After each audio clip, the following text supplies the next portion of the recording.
Frontières, votre média d'enquête. Présent sur le terrain. Vous propose des enquêtes exclusives. Là où d'autres médias préfèrent rester silencieux. Le tout à retrouver dans nos magazines. Et sur nos réseaux sociaux. Merci à tous. Abonnez-vous à Frontières.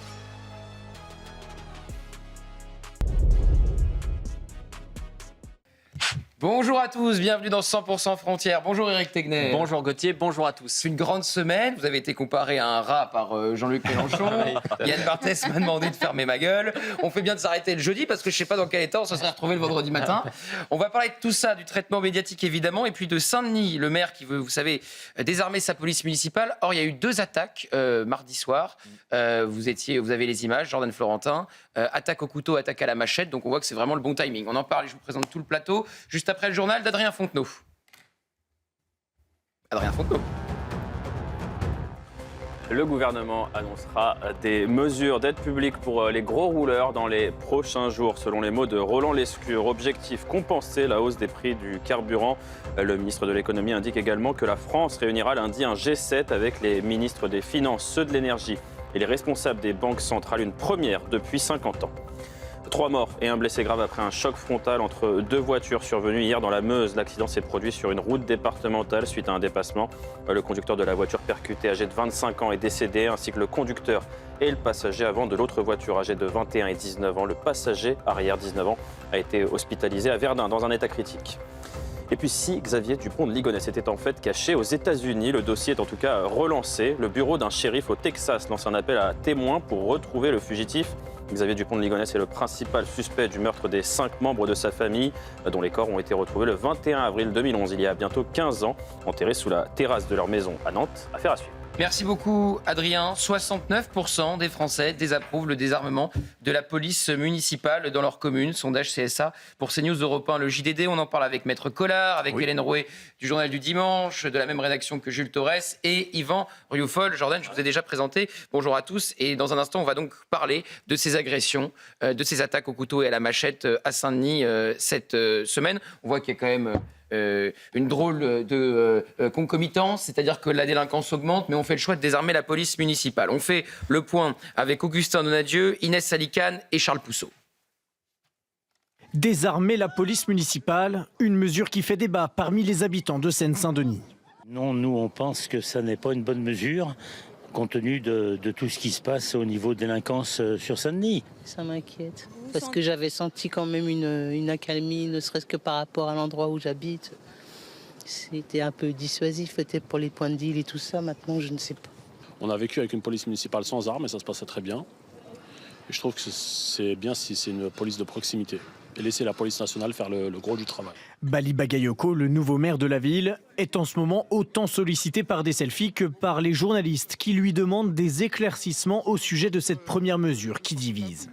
Enlever le LBD, c'est pas désarmer la police municipale. Ils ont encore l'arme à feu, létale. Ils ont l'arme à feu. Les tasers, ils ont encore. Les gazeuses, ils ont encore. La seule information qui est fiable, c'est la suppression des LBD. Point barre. Même chose pour les caméras de surveillance. Celui qui souhaitait les débrancher à son arrivée à l'hôtel de ville tient à rassurer ses nouveaux administrés. Vidéoprotection, il y a 834 caméras, elles sont là. Elles bougeront pas. Elles bougeront pas. Si elles sont pas. Ah non, rajoute pas. Cet infléchissement n'est pas du goût de certains conseillers municipaux d'extrême gauche qui demandent aux maires de retirer aux policiers municipaux leurs armes de service, mais également leurs matraques. Voilà donc pour la police municipale qui va être désarmée progressivement, vous l'avez compris. À Saint-Denis, on commence par le lanceur de balles de défense et sur l'arme létale, on entre dans une phase progressive de désarmement. Donc à la fin de l'année, ils se retrouveront avec des pistolets à eau. Et juste l'information de nos confrères, nos excellents confrères d'Europe 1, Éric Tegner, sachez que Info Europe 1, à Saint-Denis, le directeur de la police municipale et plusieurs adjoints sont déjà sur le départ. Rien que le directeur de la police municipale. Oui, c'est très inquiétant comme nouvelle. C'est-à-dire que les habitants de Saint-Denis, y compris, je pense, ceux qui ont voté pour Bali Bagayoko, doivent être inquiets aujourd'hui. Vous disiez tout à l'heure, Gauthier, c'est assez surprenant qu'il y ait un désarmement de la police alors qu'il y a une augmentation de la violence. Moi, je dirais plutôt que depuis qu'il y a une annonce du désarmement de la police, il y a une surenchère de la violence. Et ça, Jordan Florentin pourra le montrer tout à l'heure. Depuis 2 à 3 jours, eh bien, à Saint-Denis, en effet, les délinquants, les dealers, les narcotrafiquants se disent, eh bien, Saint-Denis, aujourd'hui, on peut faire absolument tout. Parce que rappelons les consignes qui ont été données aux policiers, c'est de ne pas intervenir. Absolument, de ne pas intervenir. Ça, c'était ce que nous disait Jules Laurent hier. Je vous propose d'écouter le maire de Valence, parce qu'on va voir un maire LR qui fait exactement le choix inverse. Il ne veut pas du tout désarmer sa police municipale. Il l'a armée, au contraire. C'est difficile de recruter des policiers municipaux en ce moment, et je pense que les maires qui prennent ce genre de décision, parce qu'ils mettent en danger les policiers municipaux, vont les voir partir très vite, et je le regrette beaucoup pour leur population. C'est de l'irresponsabilité politique qui met en danger ces policiers municipaux, qui vont se retrouver face à des gens qui, eux, seront toujours armés, les délinquants. Et il met en danger aussi sa population, parce que les policiers municipaux, ils sont armés pour se défendre, pour défendre la population. Et donc, ce sont ces populations modestes qui sont censées être protégées qui le seront encore moins. Gilbert Collard, la délinquance augmente, la police baisse. À Saint-Denis. Oui, mais ce qui est effrayant, c'est le présupposé qu'il y a derrière la volonté de désarmer la police. C'est le présupposé que la police armée ne ferait qu'un usage abusif de l'armement. Voilà, c'est une véritable présomption d'indignité et de dangerosité qu'on met sur les policiers. Il y a une élue de Saint-Denis, Révolution permanente, à l'extrême gauche de l'extrême gauche, qui a dit que les policiers étaient armés jusqu'aux dents. À Saint-Denis. Voilà, et encore, elle leur a pas reproché de mordre. Enfin, bon, elle a dû s'arrêter à temps. Hein, bon. Mais en général, ce qu'on cherche, c'est à désarmer les délinquants. Alors, ce qui est impressionnant, je veux dire, c'est le renversement complet de l'analyse des rapports criminels. C'était une époque où le but, c'était de désarmer le criminel. Et maintenant, le but, dans certaines mairies, c'est de désarmer le policier. Bon, il faut être clair. Ça ouvre le champ libre à une délinquance violente. Hein. Bon. Vous vous rendez compte, quand vous êtes confronté à un type qui a un couteau, par exemple, et que vous n'avez pas d'arme, vous faites quoi? Vous faites quoi?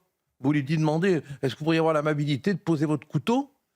Alors, dans le contexte de violence connue, subie d'aujourd'hui, c'est vraiment...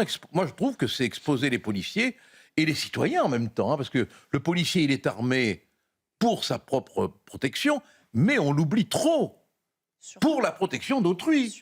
C'est la loi le dit. Alors, la légitime défense de soi-même et d'autrui. Puisque vous parlez des chiffres de la délinquance, on va voir les chiffres de la délinquance dans les villes de la France insoumise, et puis on va parler donc de cette attaque au couteau qui a eu lieu mardi, et également d'une attaque à la machette. On va en parler avec vous, Jordan Florentin. Donc ça se passe à Saint-Denis au moment où on désarme la police municipale. Vous voyez déjà le sujet sur les villes LFI face à l'insécurité. Félix Perolaz.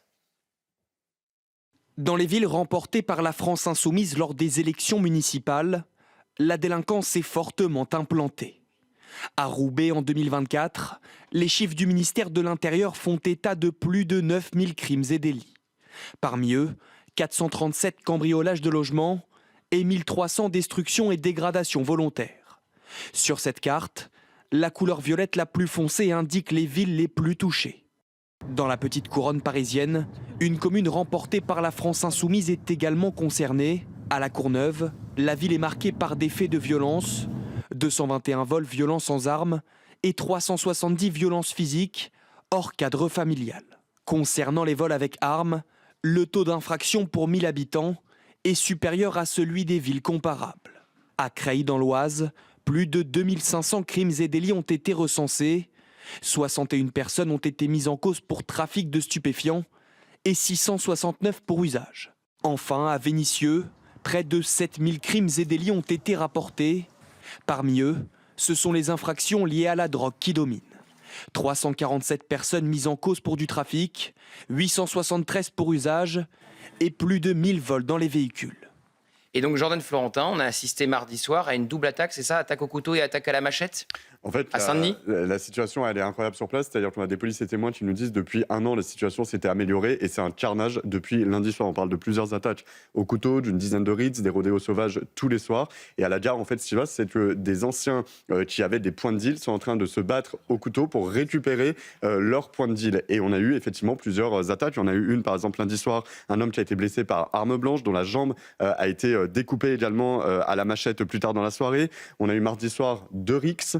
qui se sont enchaînés avec des coups de couteau. Il y a eu des interpellations pour violence volontaire avec armes. Ça se passe au boulevard Marcel Samba. Et des individus qui ont été interpellés plus loin sur la commune de Saint-Brice-sous-Forêt. Mais toutes ces rites, elles s'enchaînent depuis lundi soir parce qu'effectivement, il y a eu ce sentiment de désinhibition de certains qui ont retrouvé un peu ce sentiment de reprendre leur place à la gare, là où ça se passait mieux depuis un an. Et une info aussi des policiers témoins qui m'ont expliqué que le maire Bali Bagayoko était venu rendre visite au poste de police municipale lundi, a priori sans saluer personne, en fonçant au poste d'armurerie pour aller voir effectivement ce que possédaient les agents et ensuite décider le fait qu'on allait leur retirer d'abord les LBD et peut-être plus ensuite. Alors vous voyez ces images de Rix mardi soir à Saint-Denis.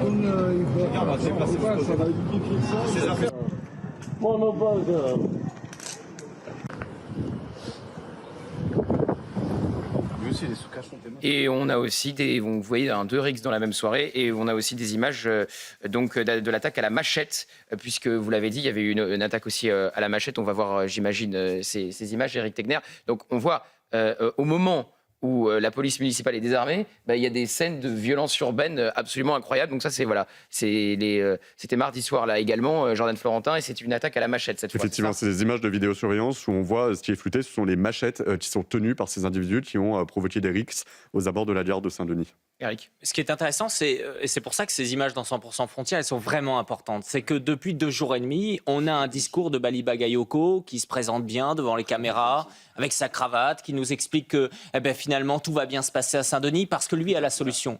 La solution, c'est de mettre fin à la police municipale qui effectivement est raciste et s'en prend aux gens des quartiers. Et il y a ces images-là. Ces images-là, il n'y en a pas juste une, il n'y en a pas juste 2, il y en a beaucoup plus. C'est-à-dire que depuis 3 jours, en fait, la réalité du terrain va le rattraper.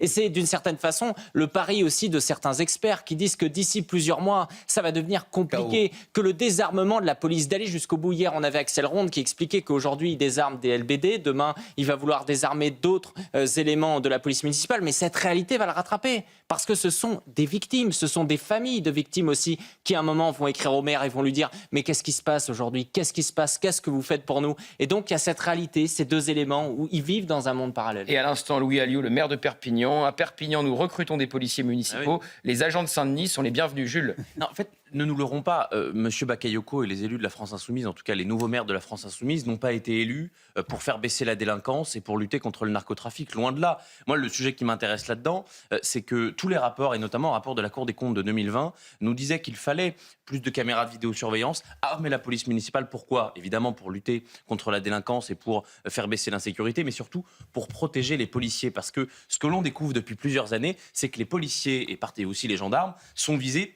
parce que policiers, parce que gendarmes. Et donc le fait de les armer, le fait qu'il n'ait pas seulement un taser et une bombe lacrymogène, eh bien ça permet de les protéger parce qu'il y a plus de 7000 policiers et gendarmes, 7000 policiers qui sont agressés chaque année, qui sont blessés physiquement parce qu'ils sont des policiers.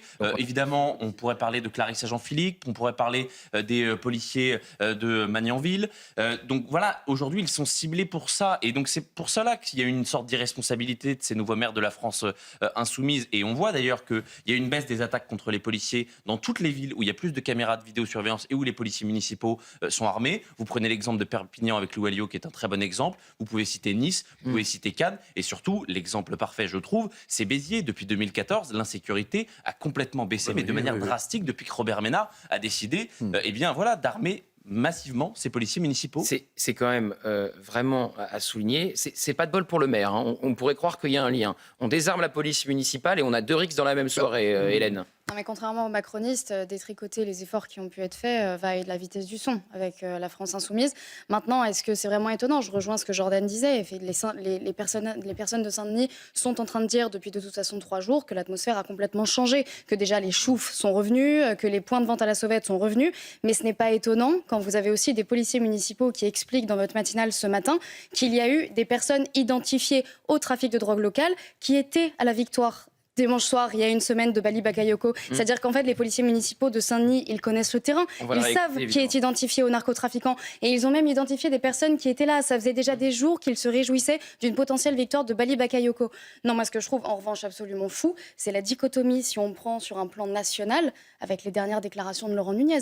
Parce que là, Laurent Nunez, sur la protection des policiers municipaux, on l'entend dans un niveau national où lui veut faire son projet de loi. Mais alors là, on l'entend absolument pas sur ce fait-là. Moi, je trouve ça dingue que depuis 3 jours, il n'y ait pas eu une seule parole de Laurent Nunez pour tous ces policiers municipaux. Il y en a 140 à Saint-Denis. Il y a déjà la moitié, selon des sources policières, qui demandent à être mutés. 3 CV ont été envoyés à Champigny-sur-Marne. À Aulnay-sous-Bois, ils sont en train de dire « venez chez nous ». Enfin, c'est dingue. Et il n'y a aucun message de Laurent Nunez pour précisément soutenir ces policiers municipaux. Il a dit, par contre, il a eu un mot finalement pour les maires lynchés en disant que c'était inacceptable. Mais on va en parler le premier flic de France, un peu plus tard. Mais on a quand même oublié, ça me vient à l'esprit d'un coup, je m'excuse d'intervenir là. Je vous en prie, si ça vous vient à l'esprit d'un coup, faut nous le donner. Ça prouve que j'ai de l'esprit en plus. Bon. Oui.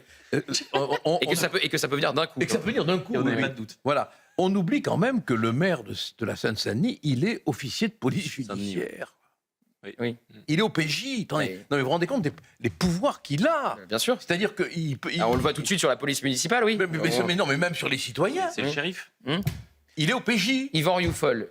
On désarme la police municipale et dans le même temps, on a des rixes qui se déclenchent en peu de temps. Et effectivement, de plus en plus de preuves qu'il y a un lien entre l'élection du maire de Saint-Denis et le narcotrafic. Alors je vais donner les preuves, c'est l'article du Canard enchaîné, c'est l'article de l'Express qui dit on a vu des narcotrafiquants à sa soirée électorale. Et effectivement, un policier ce matin, dans la matinale de CNews, au micro d'Amaury Bucco, dit également qu'il y avait des narcotrafiquants à la soirée électorale de victoire de Bali Bagayoko. Ça commence à faire beaucoup quand même, hein. Les faits ne peuvent plus être contournés. Nous vivons une révolution du réel qui est en train de balayer toutes les idéologies. C'est pour ça que c'est une absurdité, effectivement, que de vouloir s'enferrer dans ces mensonges dogmatiques, dans le fond, qui voudraient qu'il n'y ait pas de lien entre l'immigration et l'insécurité. Ça a été le mantra qui a été répété, qu'ils voudraient que la police tue et qu'ils voudraient naturellement qu'au nom de ceci et au nom du fait que la police maintenant est vue dans les territoires, dans cette contre-société, est vue comme une force d'occupation, il faudrait que cette police soit disparaît, soit en tout cas soit désarmée. Or, on voit bien, et en plus les réseaux sociaux aident à la démonstration, que toutes ces idéologies vont être balayées par la force du réel. C'est ceci qui est très intéressant à voir, c'est que c'est encore une fois, c'est un combat perdu, il ne tient que par le mensonge, l'intimidation, et surtout, il met en péril les populations locales elles-mêmes, qui d'abord n'ont pas toutes voté pour lui, bien sûr. Oui. Il a été élu par 10%, je crois, de la population totale 21%. de la 13 000 voix. 21%. 21%. Ce qui est très peu. Hein. Enfin, en tout cas, 21%. D'accord, je pensais qu'il avait été élu avec 15% des inscrits. Enfin, bon, peu importe. Peu importe. En tout cas, ce que l'on voit apparaître, c'est que c'est les prémices à un effondrement total de cette idéologie qui, quand même, s'accroche depuis 50 ans. Ce que l'on voit là, ce sont les résidus d'un mensonge d'État, dans le fond. Parce que rappelez-vous que même les discours du président de la République d'alors, Jacques Chirac, disant « l'immigration est une chance pour la France, l'islam est une religion de paix et de tolérance », nous payons tout ceci et maintenant, on le paye cash. Alors, les policiers à Saint-Denis qui témoignent anonymement, vous y faisiez référence, Hélène. Il y avait un policier qui témoignait de manière anonyme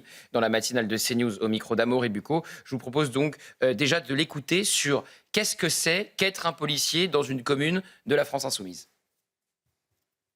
Est-ce qu'on aura le soutien de la municipalité? C'est une grosse question qu'on se pose, forcément. Parce que pour l'instant, on sait que plus d'interventions dans les quartiers, sauf sur appel et réquisition des administrés en appelant le CSU. C'est aussi plus de récupération de marchandises, pourtant récupérées par centaines de kilos, aussi bien sur les ventes sauvettes de cigarettes que sur les ventes sauvettes en provenance caddie brochettes, etc., qu'on pouvait retrouver sur la gare. L'intervention sans armement contre des vendeurs sauvettes n'hésite pas à se mettre des grands coups de couteau sans armement, je comprends pas. Je plains les collègues de la police nationale qui vont voir leur activité se multiplier avec le départ de dizaines de policiers municipaux. Forcément, ça va beaucoup jouer sur la sécurité de Saint-Denis. Au sein de la police municipale, il y a un sentiment de gâchis, forcément. C'est plusieurs années de travail pour essayer de rendre la vie plus douce aux habitants des quartiers gangrénés par les points stupes. Un travail acharné pour réduire les nuisances qui étaient dues au trafic de stupéfiants, des nuisances aussi bien de regroupement, des nuisances sonores, les cris des choufs, etc. Sentiment de gâchis des policiers municipaux aujourd'hui de Saint-Denis. On s'est battu pendant des années pour essayer d'apaiser la situation et on vient de tout gâcher en quelques jours, Éric Tegner. Vous avez vu ce que dit cette policière, c'est-à-dire qu'elle dit d'abord pour les gens des quartiers qui subissent cette insécurité, le narcotrafic. C'est-à-dire que... Alors je le dis tout de suite, c'est un policier dont on a dû trafiquer la voie parce qu'il avait peur des répercussions. Et la police municipale aujourd'hui n'est pas là juste pour les quartiers bourgeois et le centre-ville. bien sûr. Ils vont d'abord dans ces quartiers parce que dans ces quartiers, il y a des gens et des habitants qui ne peuvent pas déménager, qui ne peuvent pas partir. Ils en rêveraient partir, qui se retrouvent menacés. On se retrouve souvent, journalistes, à recevoir des témoignages où il va y avoir, quand ces habitants des quartiers vont témoigner, il va y avoir une petite affichette en bas de l'immeuble qui leur dit « La prochaine fois que vous témoignez avec des journalistes ou que vous donnez des informations, eh bien on va s'occuper de vous. Ce sont des menaces permanentes. » Et donc c'est là où Bali Bagayoko, qui se prétend représenter les classes populaires, les quartiers, etc., il y a une énorme hypocrisie. Et évidemment, il y a un parfum de suspicion parmi tout cela. Et on comprend qu'ils ont envie de partir. Oui, Jordan. En fait, au-delà du sentiment ouais, il y a un double sentiment qui partage en fait tous ces policiers. D'abord, c'est celui d'être effectivement abandonné après avoir fait un travail de terrain remarquable. C'était le cas à Saint-Denis où il disait pendant un an, on a rétabli le calme, mais depuis, on a ce sentiment-là. Et c'est la même chose qui est partagée par les policiers de Roubaix, où j'étais, souvenez-vous, à la soirée électorale. Ils sont sortis, ils étaient dépités. Ils nous ont permis d'être escortés à l'extérieur de la salle, puisque nous, on a été pris à partie avec notre équipe. Ils me disaient, je ne sais pas ce qui va arriver pour nous à Roubaix. C'était la même chose à Saint-Denis. Et en même temps, j'ai envie de vous dire, heureusement qu'ils sont là, puisque la dernière fois qu'on est allé à Saint-Denis avec notre équipe à Aide Frontière, il n'y a pas plus tard que la semaine dernière, en 30 minutes, j'ai été exfiltré par la police du centre-ville de Saint-Denis parce que notre présence gênait. Et heureusement qu'il y avait une patrouille de police qui était là. Donc je me demande pour ces habitants comment ça va se passer désormais s'ils ne sont plus là. Oui, Gilbert. En criminologie, on a mis en évidence 2 facteurs qui peuvent s'appliquer à la situation. C'est l'auto-justification. À partir du moment où il y a un système mis en place qui a un côté institutionnel, qui sous-entend une justification, le fait de désarmer les policiers, ça justifie toutes les contestations contre l'ordre, finalement. Bon. Et puis, il y a ce qu'on appelle, en criminologie, le phénomène d'extension criminelle. C'est-à-dire qu'on s'est rendu compte, on l'a étudié notamment dans les favelas, qu'à partir du moment où il y a même un frémissement de renoncement, d'un coup, il y a un phénomène mécanique d'extension. Pourquoi ? Parce que dans les têtes, qui sont souvent des têtes fragiles, on se dit on peut y aller. Là où autrefois il y avait le policier armé, il n'y a plus de policier armé. Là où autrefois il y avait une condamnation morale de type de comportement délinquentiel, notamment dans les quartiers, vous avez raison, ça y est plus. Et à partir de là, on a un phénomène, et à mon avis, on va très vite voir le résultat. Ça, vous allez voir. Moi, je prends le pari que d'ici à quelque temps, on aura des faits divers. Oui, mais ça a commencé. C'est déjà le cas. Ce qu'on vous dit, c'est que ça a commencé. Ça a mis 24 heures. Attaque à la machette et attaque au couteau. Oui. Et le policier qui le disait dans le son. Et en fait, ils n'ont pas perdu de temps. C'est-à-dire que les délinquants l'ont vécu comme une victoire, le désarmement de la police municipale. La théorie de l'extension criminelle. Et franchement, pour le moment, il y a des preuves qui s'accumulent. Mais si il y a une enquête judiciaire qui prouve que les narcotrafiquants étaient bien présents à la soirée de victoire du maire, comme le dit l'Express et le Canard enchaîné, ça sera vraiment très inquiétant. C'est ce qu'on appelle. À Saint-Denis, et comme le dit... Saint-Denis, les policiers ils disent dans 2-3 mois, c'est la guerre. Ah ben voilà, mais oui, voilà. C'est ça. Les policiers qui le disent. Le juge de paix sera la population elle-même. Moi, j'attends effectivement que la population maintenant descende dans la rue pour une partie d'entre elles. Yvan, c'est très risqué quand on a affaire... Elle vient de le dire, bien entendu, elle ne va pas descendre tout de suite. Si vraiment l'insécurité s'installe à ce point-là, si la population ne fait rien, il y aura un acquiescement pour cette insécurité. Moi, j'ai eu des témoignages. Il faudra donc s'interroger sur effectivement ce scénario. J'ai eu des témoignages de gens cités, notamment un pharmacien qui est venu me voir une fois, en me disant, écoutez, est-ce que vous pouvez faire quelque chose ? Où ça ? À Marseille, dans une cité, parce que je suis racketté. Je ne peux pas travailler si je ne paye pas l'impôt. Et je ne suis pas le seul à payer l'impôt. Je dis, moi, je ne peux strictement rien faire. Ça relève de l'État. Qu'est-ce que vous voulez qu'on fasse ? Bon, la population est soumise à un impôt de la peur et à un impôt de l'argent. Et l'État, malheureusement, ne fait rien. Alors, écoutez le policier qui disait donc, comme le rappelait Hélène ce matin, qu'il a vu effectivement le soutien des dealers au nouveau maire. Ouais, on a pu le voir lors de la soirée des résultats à l'hôtel de ville. Effectivement, c'est des dizaines et des dizaines d'individus connus de nos services, des participants de Point Stup, des gérants, qui ont pu pénétrer dans l'hôtel de ville, qui ont pu célébrer la victoire du nouveau maire. C'est forcément des personnes qui sont très heureuses du changement de politique sécuritaire et qui espèrent pouvoir retrouver le calme et la quiétude qu'ils avaient avant 2020. Ouais, c'est ces mêmes individus qui souvent ont rencontré dans les semaines précédentes les élections, les jours précédents, qui se targuaient de nous voir partir d'élection de M. Bali Bagayoko. Ils avaient forcément très très hâte que ça arrive et c'est arrivé. Voilà, donc là, c'est un témoignage de plus d'un policier municipal de Saint-Denis qui nous dit oui, il y avait le soutien des narcotrafiquants. Oui, visiblement, lors de la soirée électorale, M. Baliba Gayoko aurait peut-être aimé déjà débrancher les caméras de vidéosurveillance, parce qu'en effet, on va pouvoir voir un peu les proximités existantes, parce que c'est un des éléments qui mettent en avant. Vous croyez vraiment qu'un narcotrafiquant, il n'est pas heureux lorsqu'il y a cette élection de Baliba Gayoko ? Mais vous savez, dès qu'on va les critiquer là-dessus, de toute façon, ça veut dire qu'on est raciste. C'est ça qui est absolument fou. On a l'impression que la seule ville de France où il n'y a pas d'insécurité, il n'y a pas de narcotrafic, où il n'y a pas même de corruption, c'est Saint-Denis, une des pires villes de France en termes d'insécurité. Quand on entend Baliba Gayoko, on a l'impression qu'il est, vous savez, dans une ville au bord de la mer, mer de Cannes. En effet, on a l'impression d'entendre David Lisnard. C'est-à-dire que, et encore, il peut y avoir de l'insécurité. C'est ça qui est fou. C'est lourd, non ? Et on va vous faire écouter à nouveau le policier Et qu'il n'y ait pas d'enquête déclenchée après des témoignages comme ça, moi ça me sidère. Moi, je comprends pourquoi il y a un problème de narcotrafic dans le pays. C'est-à-dire que ça ne sert à rien de faire des grandes conférences de presse si le jour où on a ce type de témoignage, ça ne se déclenche pas dans l'heure.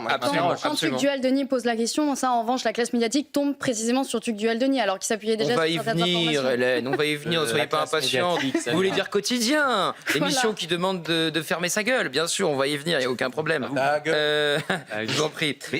Et puis, juste pour vous dire, les mêmes avaient dit que quand Baliba Gayoko parlait de refus de gentrifier la ville, c'était sur les classes sociales.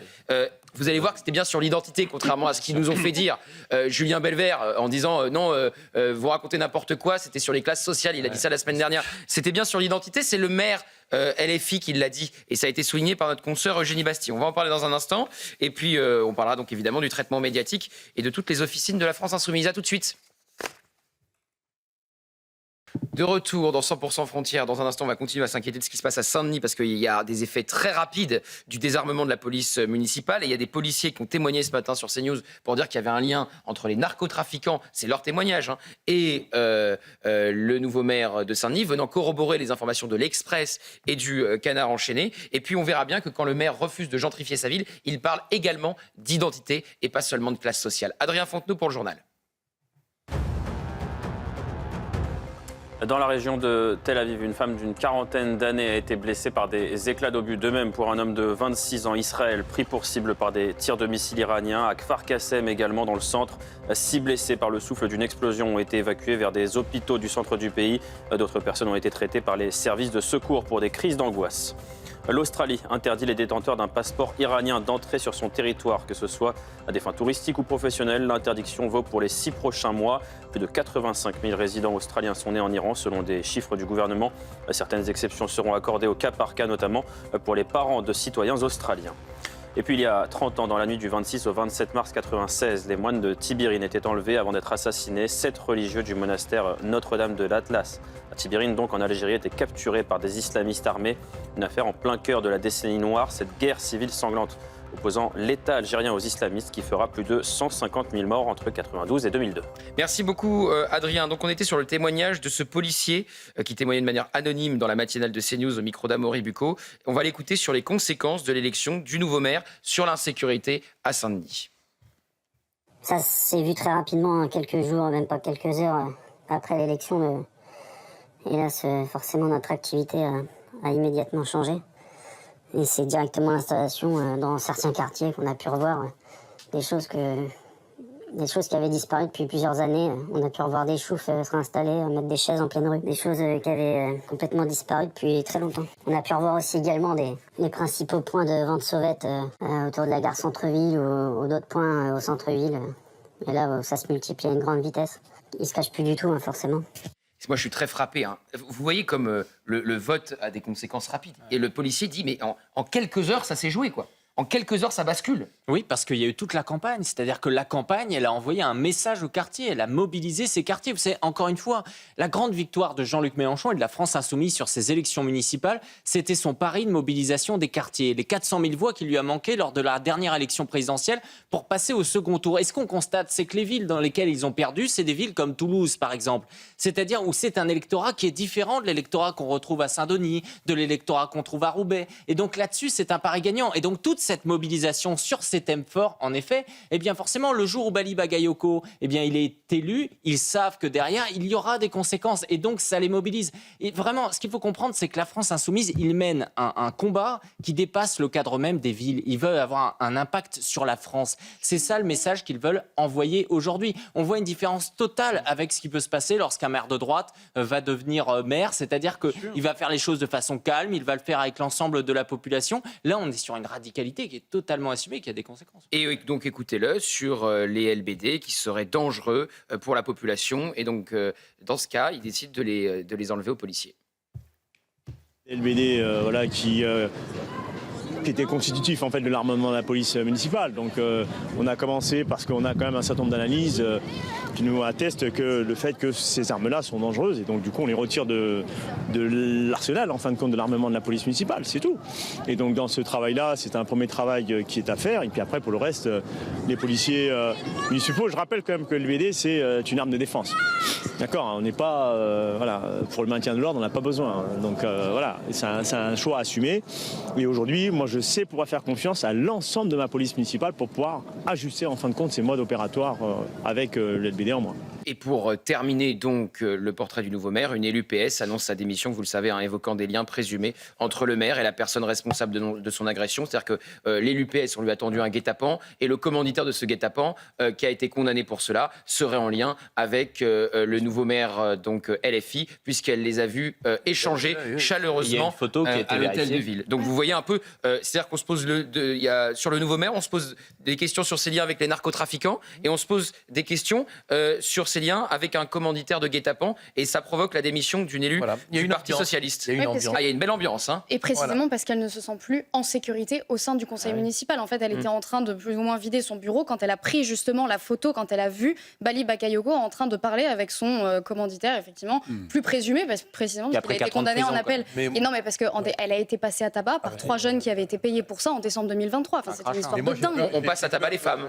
On passe à tabac les femmes. Ah, non, mais alors ça, c'est la meilleure. Vous savez ce qu'elle occupait comme position ? Elle était adjointe aux questions de solidarité et droits des femmes. Très classe. Très classe. Alors, pour vous montrer qu'il y a une question d'identité, évidemment, aussi, à Saint-Denis désormais. Vous allez entendre le nouveau maire sur une chaîne YouTube. On nous a dit, gentrification quotidienne nous disait, non, c'est les classes sociales, Éric Tegner, il n'y a rien à voir avec l'identité. C'est le maire qui tient un discours identitaire et qui a dit que la Nouvelle-France était la France issue de l'immigration. Et Éric n'a fait que dire que ce n'était pas tous les Français issus de toutes les immigrations. On a vu les images sidérantes qu'on va voir. Et vous allez donc entendre le maire de Saint-Denis qui dit oui, il y a une question identitaire à Saint-Denis désormais. Tous celles et ceux qui sont venus sur Saint-Denis sont les bienvenus. À une condition, c'est qu'ils participent à la communauté de destin. C'est-à-dire respect à celles et ceux qui ont toujours été là, qui ne nous ont jamais manqué, qui ont fait l'identité de ce territoire, et notre capacité à pouvoir accueillir les gens qui viennent parce que nous avons toujours été fidèles à l'histoire en fait, de cette ville qui est une ville en fait, héritière d'une vague successive d'immigration, les Bretons, les Orvéniens, voilà. Donc ça, c'est une réalité. Beaucoup de Bretons. Les Bretons sont issus de l'immigration. C'est un discours également identitaire. Et vous allez voir les Vendéens aussi. Vous allez voir le tweet d'Eugénie Bastier. Est-ce qu'on peut voir, Benjamin, le tweet d'Eugénie Bastier, de notre consoeur du Figaro, parce qu'elle a tout résumé. Et c'était proprement hallucinant d'entendre qu'il n'y avait pas un discours identitaire qui était tenu par ce maire. Sous le rejet de la gentrification, il faut lire refus des gens un peu riches et des blancs. Retour en force du discours assimilationniste chez les indigénistes, sauf qu'il s'agit de l'assimilation aux vagues d'immigration, Éric. Oui, moi, d'une certaine façon, son discours, ça me plaît. C'est-à-dire que j'aimerais bien, moi, qu'aujourd'hui, les députés de la France Insoumise prennent cette ligne en disant, vous savez, la France, c'est quand même un pays qui a une identité. Donc, oui, les étrangers sont les bienvenus sur le sol, mais ils doivent faire en sorte de respecter le peuple historique qui est ici. Donc là-dessus, on pourrait être d'accord. Mais en fait, non, pour eux, le peuple historique, eh bien, c'est le nouveau peuple qui est là depuis une quarantaine d'années. Parce que, pardonnez-moi, à Saint-Denis, il y a 100 ans, c'était l'ouvrier blanc. En fait, c'est simple. On est à l'an 40 de la Nouvelle-France. C'est-à-dire que pour eux, la Nouvelle-France, eh bien, c'est vraiment, on revient à zéro. Et là-dessus, le discours est absolument fou. Ils refont même du révisionnisme historique. Mais je précise qu'il a bien dit, ceux qui sont venus sont les bienvenus à une condition qu'ils participent à la communauté de destin, c'est-à-dire respecter ceux qui ont toujours été là et qui ont fait l'identité de ce territoire. Alors que, évidemment, c'est un territoire qui a changé avec une population qui n'a pas toujours été là. En fait, on a l'impression que que Bali Bakayoko vit dans une société, ou en tout cas dans une ville parallèle. Ce que disait Eric Tegner, par exemple, sur la police, est assez intéressant. On a l'impression qu'il vit dans une ville où il n'y a absolument aucun taux de criminalité, dans une ville qui n'est pas du tout criminogène, dans une ville qui n'est pas 2 fois plus dangereuse que la moyenne des villes nationales. Ça, c'est la première des choses. Et puis, on a l'impression, deuxième aveuglement, qu'il vit dans une ville qui a été créée il y a 40 ans, que Saint-Denis, finalement, elle existe depuis 1980 et que, eh bien oui, il y avait des vagues d'immigration dès 1980, mais il n'existait rien avant. Je vous rappelle quand même qu'il y a la basilique et la nécropole des rois de France à Saint-Denis, qu'elle est là depuis quand même un paquet de temps, qu'il y a à l'intérieur Clovis, qu'il y a Charles Martel, le grand-père de Charlemagne, qu'il y a Marie-Antoinette aussi, qu'il y a un certain nombre de gisants. Donc à un moment donné, pardonnez-moi, la gauche nous a habitués à dire que la France existe depuis 1789 et Bali Bakayoko nous dit que Saint-Denis n'existe depuis 1980. C'est faux. Et le devenir, moi ce qui me fait peur dans ce discours, je ne sais pas ce que vous en pensez, c'est qu'ils mettent en place non seulement un état de fait qu'ils imposent, mais un devenir. Ouais. C'est ça qui est effrayant, quoi. C'est le devenir qu'ils veulent. C'est un devenir, je suis désolé, mais qui est raciste. Non, mais la force de LFI, et d'ailleurs c'est une force exemplaire, c'est qu'elle sait s'adresser aujourd'hui à ce nouveau peuple, à cette nouvelle France. Ce que ne sait pas faire la politique. Ça, c'est le grand problème. C'est le véritable problème. C'est-à-dire que quand la France insoumise parle de la nouvelle France, elle parle avec les mots de la nouvelle France. Et la France ne parle pas de la France. Et la France ne parle pas de la France. Et les mots de la nouvelle France sont compris en effet comme étant un séparatisme. Là, ce n'est pas simplement un dégagisme politique, puisqu'il y a eu un même dégagisme dans le fond dans des communes, dans des communes qui étaient tenu par la gauche, par le Parti socialiste. C'est un dégagisme, en effet, en tout cas identitaire, culturel, peut-être même religieux. Et donc, c'est ceci qu'il faut bien voir. Il y avait une excitation de virer le socialiste blanc et de le dégager de la ville. Ce que cela montre, c'est qu'aujourd'hui... En le lynchant, en l'humiliant avant. Ce que cela montre, c'est que le peuple français historique est devenu le peuple indigène. Et il est vu comme un peuple indigène parce que l'on pourrait appeler, dans le fond, les nouveaux colonisateurs. Nous sommes dans un processus de contre-colonisation qui fait que l'indigène aujourd'hui, c'est nous. Alors il dit bien, sauf erreur de ma part, vous corrigez si je me trompe, il a bien dit à un moment donné que le breton est un immigré. Oui. Voilà. Oui, le breton a pu être un immigré, effectivement, à un moment donné. Il y a 8 il y a 30 siècles, quoi. À Saint-Denis. Régional. Et alors, la Courneuve, parce que la Courneuve, c'est donc la victoire de Ali Diouara, et vous êtes allé sur place, Jordan Florentin. On est allé sur place, et je vous le cache pas qu'il a été difficile de trouver des personnes francophones qui parlaient français. C'est un signe aussi de l'immigration et du remplacement à la Courneuve. Donc, vous voyez cet habitant de la Courneuve qui vous répond, et pour lui, c'est pas un vote communautaire qui s'est joué à la Courneuve, alors que il contredit donc Rima Hassan. Rima Hassan qui a mis les photos de 6 maires noirs et qui a mis les nôtres, et cette photo a été dénoncée par Julien Drey qui a dit mais c'est une photo communautaire, on met pas en avant les gens en fonction de leur couleur de peau, mais en fonction des programmes qu'ils défendent. Il n'y avait pas David Guiraud. Et c'est marrant, oui, il n'y avait pas David Guiraud. C'est étonnant. Pourquoi elle n'a pas mis David Guiraud qui est devenu maire LFI? Alors qu'il était très bien élu. À ce moment-là, le touche pas à mon pote. Et moi, j'ai beaucoup de respect pour Julien Drey, mais là aussi, quand même, il devrait y avoir un élémentaire retour sur les erreurs passées, parce que le touche pas à mon pote, le droit d'inventaire, a permis précisément ce que nous déplorons. Eh bien, on organisera un débat sur CNews avec vous, Yvan, je suis sûr qu'il sera d'accord. Je pense qu'il le reconnaît maintenant. Mais difficilement. Écoutez cet habitant de la Courneuve. Oui, voilà. Moi, je suis écolo. D'ailleurs, je suis élu à Paris dans le 18e. Mais je sais que, c'est bien quand même d'essayer aussi les autres. Et ces 6 ans vont nous permettre de voir est-ce que les populations de la Courneuve ou de Saint-Denis ont fait un bon choix ou pas. C'est le temps qui nous dira. Ce n'est pas un vote communautaire, sinon ça sera dit dans l'autre sens aussi. Pourquoi les autres votent pour les autres? Moi, je pense que non, c'est parce qu'il a compris qu'il y a un problème de racisme, de discrimination, et ils se sont engouffrés dedans. Est-ce que c'est la victoire du communautarisme? C'est vrai, ce tweet, et très bonne remarque de Jules Torres, le tweet de Rima Hassan, qui met les 6 maires noirs de LFI ou divers gauche qui ont gagné, mais qui ne met pas David Guiraud, et qui met les nôtres, dont ce tweet qui a été dénoncé par Julien Drey pour du communautarisme, c'est vrai que c'est très étonnant. Pourquoi elle n'a pas mis David Guiraud parmi ces 6 maires? Mais elle aurait adoré que David Guiraud ne soit pas élu maire de Roubaix. ça la dérange. C'est-à-dire que Rima Hassan, elle veut mettre en avant la nouvelle France de Jean-Luc Mélenchon, mais qui va se passer de Jean-Luc Mélenchon. C'est-à-dire que, à nouveau, la nouvelle Jeanne d'Arc de la France insoumise, c'est Rima Hassan. Donc c'est cela qu'ils veulent. Donc d'une certaine façon, non mais dans leur esprit, quand on l'a vu comment ils l'ont accueilli, c'est-à-dire que pour eux c'est la star. Et donc c'est ça. Moi, pardonnez-moi, mais quand je vois le maire de Creil, le nouveau maire de Creil, qui dit le soir de son élection merci aux Pakistanais. Il n'a pas dit merci aux Français d'origine pakistanaise qui ont voté pour nous, non. Il dit les Pakistanais, et il dit j'ai mis 4 Pakistanais sur ma liste. Si vous dites aux gens j'ai mis 4 Pakistanais sur ma liste, merci aux Pakistanais, en gros il y a un lien direct entre votre vote et la présence, c'est bien qu'il y a quelque chose de communautaire. En fait, il n'y a que nous pour penser que ce n'est pas un vote communautaire. En revanche, les électeurs, eux, ils vont bien se mobiliser pour ça. Non, mais c'est extraordinaire, on pense que c'est un vote communautaire. Oui, sur le plan de... Oui, non, mais nous, c'est-à-dire au sens large, pas sur ce plateau. Par ceux qui ne sont pas dans ces électeurs. Symbolique et psychanalytique presque.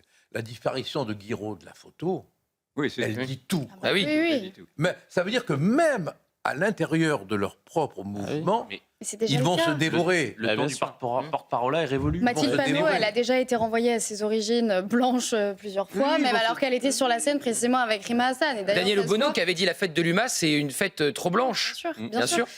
Dans les villes de la France insoumise, aujourd'hui, on n'élit pas des idées, on n'élit pas un programme, on élit des profils. Et cette photo que met Rima Hassan, c'est exactement l'exemple. C'est-à-dire, Rima Hassan, elle n'a pas fait valoir, si vous voulez, les engagements, les projets précisément de ces maires-là. Elle fait valoir leur tête. Et donc, précisément avec leur couleur de peau, c'est aussi simple que ça. Et qui dit blanc et moche, tout blanc, tout moche. Tout blanc, tout moche. Tout blanc, tout moche. C'était une boutade. Oui, non, mais bien sûr, la boucle est bouclée. Alors, les agressions, parce que non seulement il faut battre, vous avez dit, il faut battre le maire précédent, et ensuite, il faut l'humilier. On l'a vu donc au conseil municipal de Saint-Denis, et à Creil notamment, et à Mantes-la-Jolie, et au Blanc-Ménil, etc. À Goussainville, on a franchi une étape supérieure. C'est-à-dire que c'est le frère du maire qui est allé planter quelqu'un qui soutenait la liste adverse. Donc le frère du maire va planter un opposant. Voilà, donc ça se passe à Goussainville. Voyez le reportage de Mickaël Dos Santos et Sarah Fenzari. C'est ici, dans cette rue de Goussainville, qu'un proche de Jean-Charles Laville, candidat aux élections municipales, a été poignardé. Le principal suspect ne serait autre que le frère d'Abdelaziz Hamida, maire réélu et également agent de la municipalité.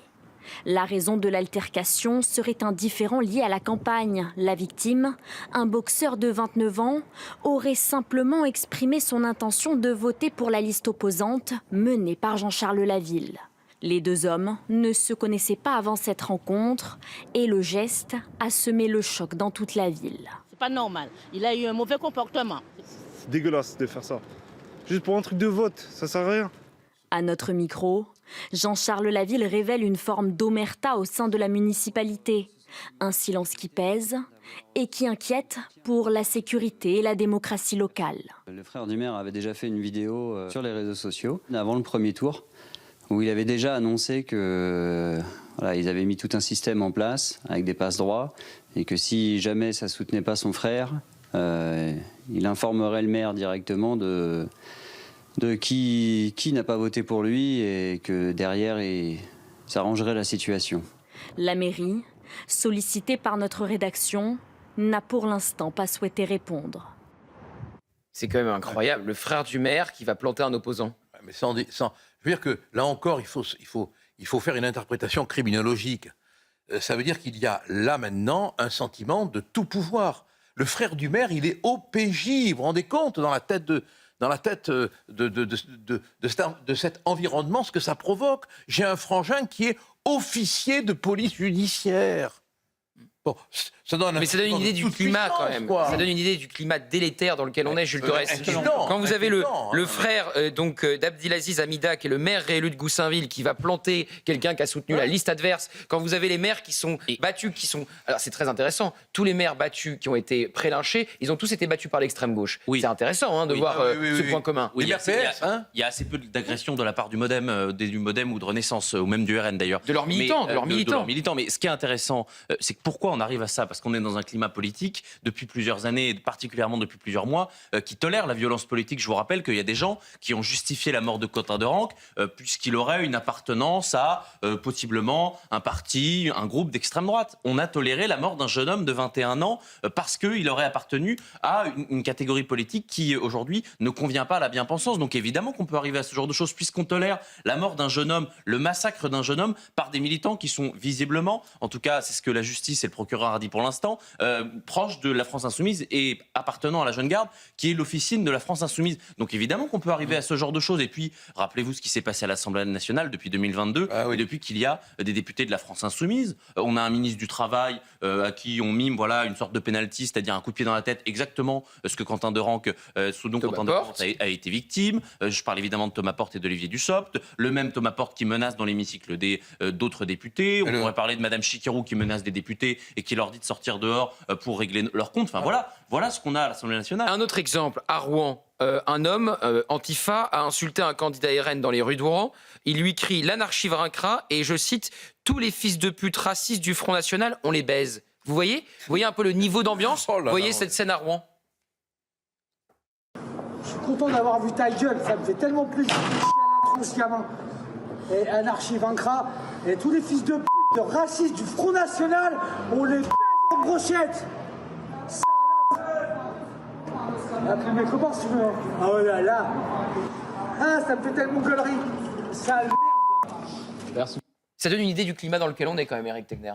Oui, heureusement qu'il y a cette vidéo, parce que c'est le climat dans lequel sont de nombreux militants, en fait, des militants de droite. Mais je vais vous dire, il ne va rien se passer. Il ne va rien se passer parce qu'il ne se passe jamais rien. Parce que c'est ça en permanence. C'est-à-dire que cet homme, il va quand même agresser quelqu'un qui était candidat RN aux élections municipales, donc c'est quand même pas n'importe qui, mais il se croit tout permis dans la rue. Et ça, c'est lunaire. Et ce sont des agressions en permanente. C'est une minorité de gens, mais qui à chaque fois va faire vivre un enfer à toute une série de militants. Yvan. Analysons ce que l'on a sous les yeux. Ce que l'on a sous les yeux s'appelle une voyoucratie. C'est-à-dire qu'il y a une perméabilité entre la délinquance et le monde politique. Alors que la politique était faite précisément pour pallier les recours à la violence, on voit que la politique aujourd'hui ne sert plus à rien dans la mesure où elle se plie maintenant à cette délinquance-là. Et donc, il faut absolument s'alarmer sur ces dérives. Et ces dérives sont dues, de mon point de vue, à tout un système politique qui n'a pas voulu ouvrir les yeux depuis maintenant 30 ans ou 40 ans sur ces dérives qui étaient des dérives prévisibles. Encore une fois, je fais partie de ceux, je suis assez vieux maintenant pour pouvoir le dire, qui depuis 30 ans sonnons l'alarme sur l'aveuglement idéologique dans le fond, de la droite et de la gauche sur cette société multiculturelle qui allait devenir multiconflictuelle. On en est là aujourd'hui et je n'entends pas, encore une fois, et en tout cas, je vois que ceux qui sont encore au pouvoir sont ceux qui ont cautionné cette société-là. Donc il faut absolument rompre, c'est là où je voudrais en venir, il faut absolument rompre avec cette société de connivence et essayer d'inventer autre chose et même d'inventer une autre politique. On est quand même dans un climat très tendu, Hélène. On voit que ça se polarise énormément.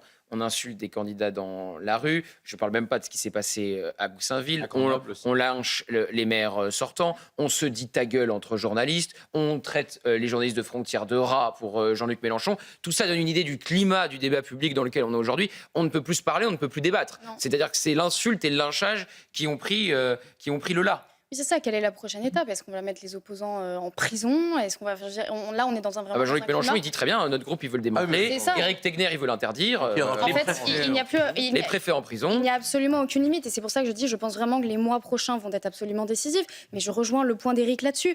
Quand on voit justement précisément ce pré-lynchage des maires, cette humiliation constante, je veux dire, ils ont même eu peur pour leur vie. Raphaël Cognier, lui, il a carrément. Enfin, je veux dire, on a insulté sa fille de 14 ans. Mais donc, non, mais si vous voulez, tout le monde s'indigne. Donc là, on n'est pas content pendant 4 jours, 5 jours. Et après, on fait quoi? Parce que dans une semaine, dans 2 semaines, ça y est, on n'en parlera déjà plus de cet épisode-là. Goussainville, dans une semaine, c'est terminé. Enfin, il est là le problème. C'est que c'est toujours pareil. Même aujourd'hui, le gouvernement macroniste, vous avez dit, Laurent Nunez, il a eu un mot pour ces maires-là. Ah bah c'est bien, on a eu un mot. Inacceptable. Bravo. Donc oui, mais super, on sait quoi la suite. On fait quoi maintenant?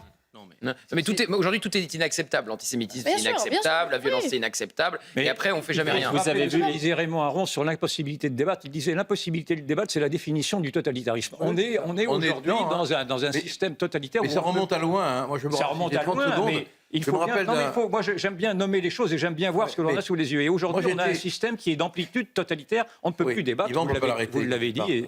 Pardon ? Je plaisante. J'étais il y a de ça quelques années quand j'étais député, mais vous allez voir que ça remonte. Vous connaissez l'hôpital, la Charité, le Camembert, le Roquefort, vous connaissez ? Parce que je reconnais. Non, mais ce qu'il a dit qu'on ne peut pas vous arrêter quand vous parlez. Mais lui, vous avez vu, dès que quelqu'un parle, il commence à vouloir prendre la parole. Alors lui, vous êtes vraiment gonflé. Moi, je m'arrête quand on me fait signe. Ah oui. Bon, alors qu'est-ce que vous vous souvenez de quoi ? Un tout petit, pour montrer à quel point ça remonte très loin. Oui. Je suis à une cérémonie. Oui. Il y a un type qui est remise de gerbe et compagnie. Il y a un type qui traverse, qui se jette sur moi. Les policiers l'interpellent. Il comparait en correctionnel. Donc il a essayé de me frapper. Il est relaxé au nom de la liberté d'expression. Incroyable. Voilà. Je l'ai vécu, ça. Hein. Incroyable. Alors, ça remonte à 10 ans. Donc, c'est quand même une longue histoire. Et Yvan, depuis des années, il le dit. Mais quand j'ai vu qu'on pouvait dire que se précipiter sur un élu qui a l'écharpe, qui est dans une manifestation, c'est une forme de la liberté d'expression, après, il faut s'étonner. Non mais vous avez raison. Avant qu'on fasse la pause et le journal de midi, je vais vous montrer une image puisque ce matin, hommage était rendu à l'ancien Premier ministre Lionel Jospin par le président de la République aux Invalides. Évidemment, tout le monde a noté que la disparition de l'ancien Premier ministre, Éric Tegner, l'homme de la gauche plurielle, arrivait au moment où il y a eu de nouvelles alliances au municipal. Et puis Creil, évidemment, qui a basculé du côté de la France Insoumise, qui a été un moment très important de la carrière de Lionel Jospin comme ministre de l'Éducation nationale, où il n'avait pas pris de mesures face au voile qui voulait faire son entrée dans les écoles. Et après, il y a eu la loi, évidemment, de Jacques Chirac sur les signes ostentatoires. Oui, il avait indirectement lâché les professeurs à cette époque-là. On se souvient également que Lionel Jospin, c'est l'homme des régularisations massives de clandestins. En 1998, c'est près de 90 000 sans-papiers qui ont été régularisés. C'est l'homme aussi qui a empêché la France de rentrer dans le 21e siècle, alors que tous les pays voisins faisaient des efforts et des contraintes budgétaires en profitant de la nouvelle croissance. Lui a choisi de redistribuer. Il a choisi également de mettre en place les 35 heures qui ont tué la compétitivité du pays. Mais en effet, ce qui s'est passé dimanche dernier avec la France Insoumise qui prend certaines villes sur un vote communautaire en dégageant souvent des maires socialistes, eh bien c'est l'aboutissement du projet de cette gauche. La seule différence, c'est quoi ? C'est qu'il y a 26 ans, au moment où Lionel Jospin était Premier ministre, l'immigration n'était pas encore à son fait comme elle l'est aujourd'hui. Après, c'est donc un hommage républicain, évidemment, pour un ancien Premier ministre. Il est bien normal que la France honore ses anciens premiers ministres. C'était quand même une autre façon de faire de la politique qu'aujourd'hui. Le verbe était haut, l'éloquence était là, et il y avait une forme de respect quand on débattait. Le débat, évidemment, avec Jacques Chirac, ce qui n'est plus le cas. Il s'était opposé au petit théâtre antifasciste de 2002, donc, et aux appels au vote pour Jacques Chirac contre Jean-Marie Le Pen en disant que c'était de toute façon fait. Donc voilà, c'était une autre image de la politique, une autre idée de la politique. On peut évidemment contester le bilan de chaque politique et de chaque décisionnaire, mais c'était évidemment important de vous montrer ces images et de rendre hommage à l'ancien Premier ministre qu'il était, puisque, qu'on soit d'accord ou pas avec lui, il a dirigé la France, son gouvernement, pendant 5 ans lors d'une cohabitation avec Jacques Chirac, avec des bons résultats économiques, en plus au moment où il dirigeait le gouvernement, parce qu'il y avait une forme de croissance, et après évidemment il y a eu les effets des 35 heures, évidemment qu'on paye encore aujourd'hui. Mais voilà pour cette image, on va se retrouver dans un instant, on va parler du voile qui fait son entrée dans les conseils municipaux en même temps que la France Insoumise, évidemment il y a un lien, et puis on parlait... De la violence. La violence, elle peut être aussi la violence verbale, et un animateur peut dire à un autre, maintenant, aujourd'hui, en direct à la télévision, ta gueule. Voilà, on en est là. Donc, c'est-à-dire que ça se polarise. Et ça va être comme ça jusqu'en 2027. Hein. Ça va monter crescendo.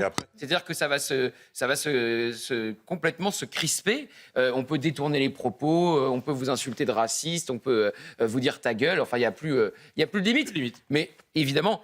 J'ose imaginer que l'Arcom va intervenir comme elle est intervenue très sévèrement quand d'autres animateurs prononçaient on est sûr. Hein. Ah ben, laissez-leur la chance. Hein. On a bien laissé la chance aux journalistes pour défendre les journalistes de frontières. Je crois qu'on avait donné 24 heures. Bon, on les a un peu dépassés. C'est un peu dépassé, là. On peut leur donner à nouveau 24 heures. Pareil sur l'Arcom, Gauthier. Allez, à tout de suite.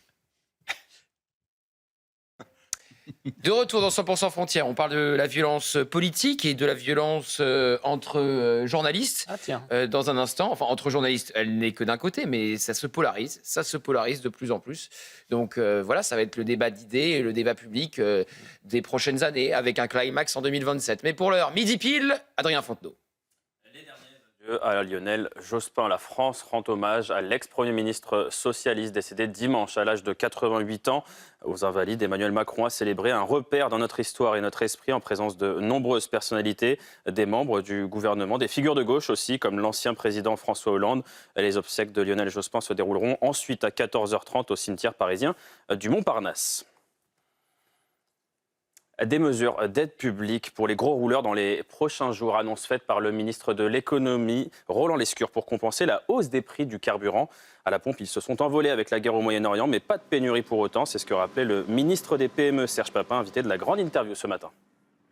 On n'a pas de problème d'approvisionnement. Ça, c'est un point important. Pas de risque dans cette tension géopolitique qui a des conséquences économiques, bien sûr. Les tensions géopolitiques qui avaient des conséquences sur l'économie, j'en ai vécu beaucoup. Et ce qu'il faut à chaque fois, c'est avoir à la fois du discernement et de la méthode. International pour finir ici, la France s'inspirait de la Suède. Là-bas, une réforme prévoit d'abaisser l'âge de la responsabilité pénale de 15 à 13 ans pour les infractions passibles d'au moins 4 ans de prison. Conséquence, 8 établissements s'apprêtent à accueillir des mineurs de cet âge-là. Comment ces prisons sont-elles aménagées? On voit ça avec Kylian Salé. Dans cette prison au nord de Stockholm, 51 détenus ont été transférés vers d'autres établissements. Car en juillet prochain, une aile réservée va accueillir 24 adolescents prisonniers dans des cellules individuelles de 10 mètres carrés. Il y aura une télé, un lit et un bureau pour étudier. Pour l'instant, la prison est encore en travaux. Les cours seront refaites, les murs repeints en vert. Il y aura une salle de sport en plein air, de la verdure, mais également des cellules d'isolement. C'est ici que nous pouvons isoler les détenus qui sont menacés par d'autres détenus, qui sont violents ou qui présentent un autre type de comportement problématique. En janvier dernier, le gouvernement a réformé la justice en matière de responsabilité pénale. Il souhaite la faire passer de 15 à 13 ans pour des infractions passibles d'au moins 4 ans de prison. L'objectif est d'affaiblir les réseaux criminels qui recrutent de plus en plus jeunes et de mettre l'accent sur l'école. Dans cette partie du bâtiment, nous allons construire 2 autres écoles. Puis la dernière école sera dans cette zone. Cette prison fait l'objet de critiques, notamment d'associations de défense des enfants. Pour cette avocate, cette mesure est contre-productive. Nous constatons que le risque concerne à la fois l'enfant ici, mais aussi à long terme, cela peut fortement affecter sa capacité à se développer et à retrouver une vie sans criminalité. Le personnel pénitentiaire va être renforcé et devra assumer de nouvelles responsabilités. Pour chaque détenu, 2 gardiens assureront sa sécurité.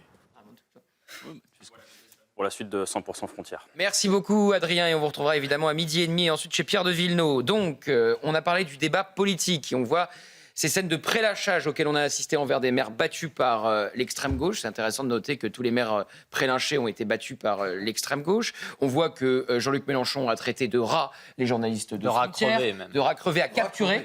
De rats-crevés à capturer. Et donc, vraiment, on franchit des étapes, c'est bien. Et à chaque fois, c'est marrant, c'est l'extrême gauche. Donc, l'extrême gauche politique, l'extrême gauche médiatique, désormais avec Quotidien, qui a dit à votre humble serviteur hier, ta gueule. Donc je vous propose d'écouter l'extrait dans Quotidien. Donc c'est une émission maintenant qui a décidé de faire le jeu de la France insoumise, puisqu'ils reprenaient la semaine dernière les éléments de langage de Manuel Bompard, faisant croire qu'Éric avait critiqué la couleur de peau du nouveau maire de Saint-Denis, alors qu'il disait et il décryptait ce qu'il y avait derrière la Nouvelle-France, en disant que ce n'était pas tous les Français issus de toutes les immigrations qui étaient le bienvenu, mais qu'il y avait une sorte de tri qui s'opérait. Et c'est évidemment ce qu'on a vu, et c'est ce qui nous scandalise, la France insoumise trie les Français, et on a vu qu'il y avait une question identitaire un peu plus tôt dans l'émission, avec ce qu'a dit hier le nouveau maire de Saint-Denis. Et Quotidien renommé 100% politique par 100% raciste. Absolument. C'est fou. Absolument. Vous vous rendez compte. Et donc là, on en est désormais aux insultes. Voilà. Pourquoi on n'en parle pas? Et tout ça se fait dans une relative indifférence. Je ne sais pas si Quotidien en a parlé ce soir, notamment. Ben voilà, il suffisait de demander. Oh ta gueule. Donc c'est-à-dire que c'est formidable. Vraiment, c'est de haute qualité, cette émission. On franchit chaque jour un peu plus une forme de tension, de polarisation dans le débat public. Oui, Moi, c'est drôle parce que je me souviens d'une interview de M. Barthès dans Quelle époque, je crois, voilà, l'émission parfaite de la bien-pensance sur le service public. Et il disait à l'époque que dans Quotidien, il y avait... mais dans quelle époque il y a des gens comme Hugo Clément qui acceptent de débattre avec tout le monde. C'est vrai, mais voilà, je voulais juste préciser qu'il le faisait là-bas. Il disait que bon, il n'y avait pas d'interview politique dans Quotidien. Depuis, on a vu M. Hollande, on a vu Monsieur de Villepin, qui, je vous rappelle, est accueilli comme Mao ou Staline à la fête de l'UMA. Donc pas d'interview politique, pas de dérapage. Jamais de dérapage. Donc, c'est-à-dire que le ta gueule, j'imagine que c'est pas un dérapage de la part de M. Barthès. J'imagine que... Quand c'était d'autres animateurs, ça valait des millions d'euros d'amende. Ah, bien sûr. J'ose imaginer que l'ARCOM ne fait pas deux poids, deux mesures. Je confirme. Et vous avez M. Apathy qui, lui, son plus grand rêve est la nuit, il désire raser le château de Versailles, qu'il compare la colonisation en Algérie à ce qui s'est passé pendant la Shoah. Enfin, voilà, il n'y a aucun dérapage dans cette émission, jamais. Il n'y a que des personnes qui sont parfaitement sur le fil. Donc, non, à un moment donné, cette émission, il faut le dire, elle est aujourd'hui l'un des relais de la France insoumise. Alors, sur l'économie, ils ne sont pas d'accord. Ils ne sont peut-être pas d'accord sur la même manière de brutaliser la vie politique. Mais en tout cas, ce sont les mêmes méthodes. C'est les méthodes des menaces, de l'intimidation et aujourd'hui des insultes. Éric. Oui, c'est vrai que moi, je m'attends à qu'est-ce que va faire l'ARCOM. Je n'ai pas dormi de la nuit. Et l'ARCOM, normalement, est censé se prononcer, d'autant plus censé se prononcer que depuis hier, il y a quand même des milliers de gens sur les réseaux sociaux qui relaient le site internet de l'ARCOM pour demander et pour signaler, c'est très rapide, en 2 clics, tout simplement cette séquence, parce qu'effectivement, sinon, il y aurait eu une condamnation, si ça avait été sur CNews ou ailleurs, évidemment. Mais là, j'espère que l'ARCOM va se prononcer. Vous savez, il y a quand même 2 différences, par exemple, entre l'émission 100% Frontières et l'émission Quotidien. Ici, on va parler de faits, on va donner la parole à des gens, on va insulter personne, on va assumer lorsqu'il y a une différence d'opinion, etc. Mais on le fait tout simplement avec politesse. Du côté de Quotidien, on a quoi? On a des gens qui sont autour d'une table et qui veulent se moquer des gens, qui veulent les insulter. Ils adorent dans leur ricaner. ricanement. Ils adorent, ils sont spécialisés dans les reportages pour aller voir la France du peuple, la France moche, la France tout blanc, tout moche, comme dirait Jean-Luc Mélenchon. On a l'impression que c'est eux qui font les EDL ou Jean-Luc Mélenchon qui fait les EDL, les éléments de langage de Quotidien. C'est ça en permanence, en fait. Gilbert. Moi, je crois... Alors, Barthès m'a reproché à plusieurs reprises d'être un grossier personnage. C'est le comble, hein, voilà. Bon, alors vraiment... Mais quand je le regarde, Barthès... je m'excuse, ça ne va pas être gentil ce que je vais dire, oui, mais je l'assume. Non. Pas d'insulte. Ah non. Et que de la politesse et pas d'attaque personnelle. Hein. Moi, je ne suis pas comme eux. Hein. Que de la métaphore. Oui, donc pas d'attaque personnelle. Non. Il n'a plus rien à dire. Ça me prive, voilà. Bon, ça vous prive, bah oui, vous n'êtes pas là pour ça. Bon, alors, moi, ce qui m'intéresse, je ferai un tweet. Oui, alors voilà, je ferai un tweet. Non, mais moi, ce qui m'intéresse, c'est qu'est-ce que ça dit du débat public. Mais non, mais ce que ça dit du débat, de la polarisation. Qu'un animateur puisse dire à un autre animateur, ta gueule. Mais ça veut dire d'abord, alors plusieurs choses. D'abord, petit A, il a un vocabulaire quand même très restreint. Bon. Petit B, il se sent investi d'une espèce de mission qui l'autorise à dire qui est bien, qui est mal, qui est... Hein, et quand il dit ta gueule, ça veut dire quoi? Moi, quand je parle, je peux. Toi, quand tu parles, tu peux pas. Voilà. C'est l'expression symbolique, presque freudienne, d'une volonté totalitaire. Ferme-la. Moi, je parle. Surtout que ce qui est extraordinaire, c'est qu'il me demande de fermer ma gueule, alors qu'on ne fait que répondre. Oui, bien sûr. Ils ont tronqué les propos ils ont rebaptisé l'émission du soir 100% raciste. Ils nous disent de fermer notre gueule. Donc, c'est-à-dire qu'ils nous attaquent du matin au soir et ils ne supportent pas la contradiction, la réponse. On se défend quand on nous traite de raciste. Mais voilà, non, mais je veux dire que ce simple mot, il faut l'analyser dans ce qu'il exprime de la personnalité de Barthès, c'est qu'il veut que les autres se taisent. Comme Mélenchon veut que les autres se taisent. Et ça dit quelque chose aussi de la polarisation, de la tension qui est en train de monter et à laquelle on assiste. Je vais écouter l'excellent édito de Laurent Tessier, puisqu'il disait Yann Barthès devant la commission d'enquête, d'ailleurs vous avez vu la photo quand il était auditionné à la commission d'enquête, jamais un dérapage. Zéro dérapage, zéro procédure en diffamation. Voilà, exactement. Eh bien écoutez, l'excellent édito du non moins excellent Laurent Tessier d'Europe 1. L'émission Quotidien, c'est la bien-pensance dans toute sa splendeur, mais aussi une violence médiatique. Yann Barthès jouait pourtant au bon élève le 27 mars 2024 face à une commission d'enquête de l'Assemblée nationale. Quotidien, c'est 0 dérapage et aucune procédure en diffamation. 0 dérapage? Eh bien non. Hier soir, un cap a été franchi. Yann Barthès a insulté notre camarade Gauthier Lebret pendant un sujet sur les maires humiliés, menacés dimanche soir après le second tour des municipales. Et tout ça se fait dans une relative indifférence. Je ne sais pas si Quotidien en a parlé ce soir, notamment. Ben voilà, il suffisait de demander. Je ne sais pas si Quotidien en a parlé ce soir, notamment. Ben voilà, notamment.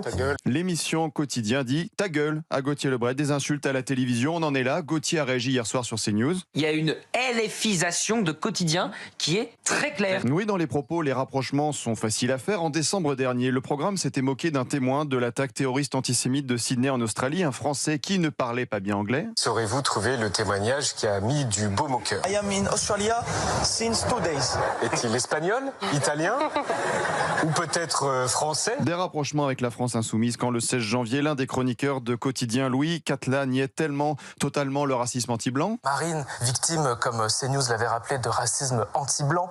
Ce fléau qui touche, d'après les chiffres de l'INSEE, absolument personne. Et qui fait 0 dégâts dans des régions comme nulle part sur Loire. Laurent Tessier démontre une nouvelle fois très bien la LFisation de Quotidien. Ils se sont moqués des rescapés d'un attentat antisémite de Sydney. Vous venez d'échapper à l'horreur, vous venez d'assister à l'horreur, un attentat antisémite, et ensuite on se moque de vous à la télévision le soir même par ces journalistes de Quotidien. Oui, et c'est vrai que ces ricanements sont absolument insupportables à entendre. Vous savez, quand le fond ne suit plus, la forme suit rarement, où ça demanderait une grandeur d'âme que je pense Yann Barthès n'a pas.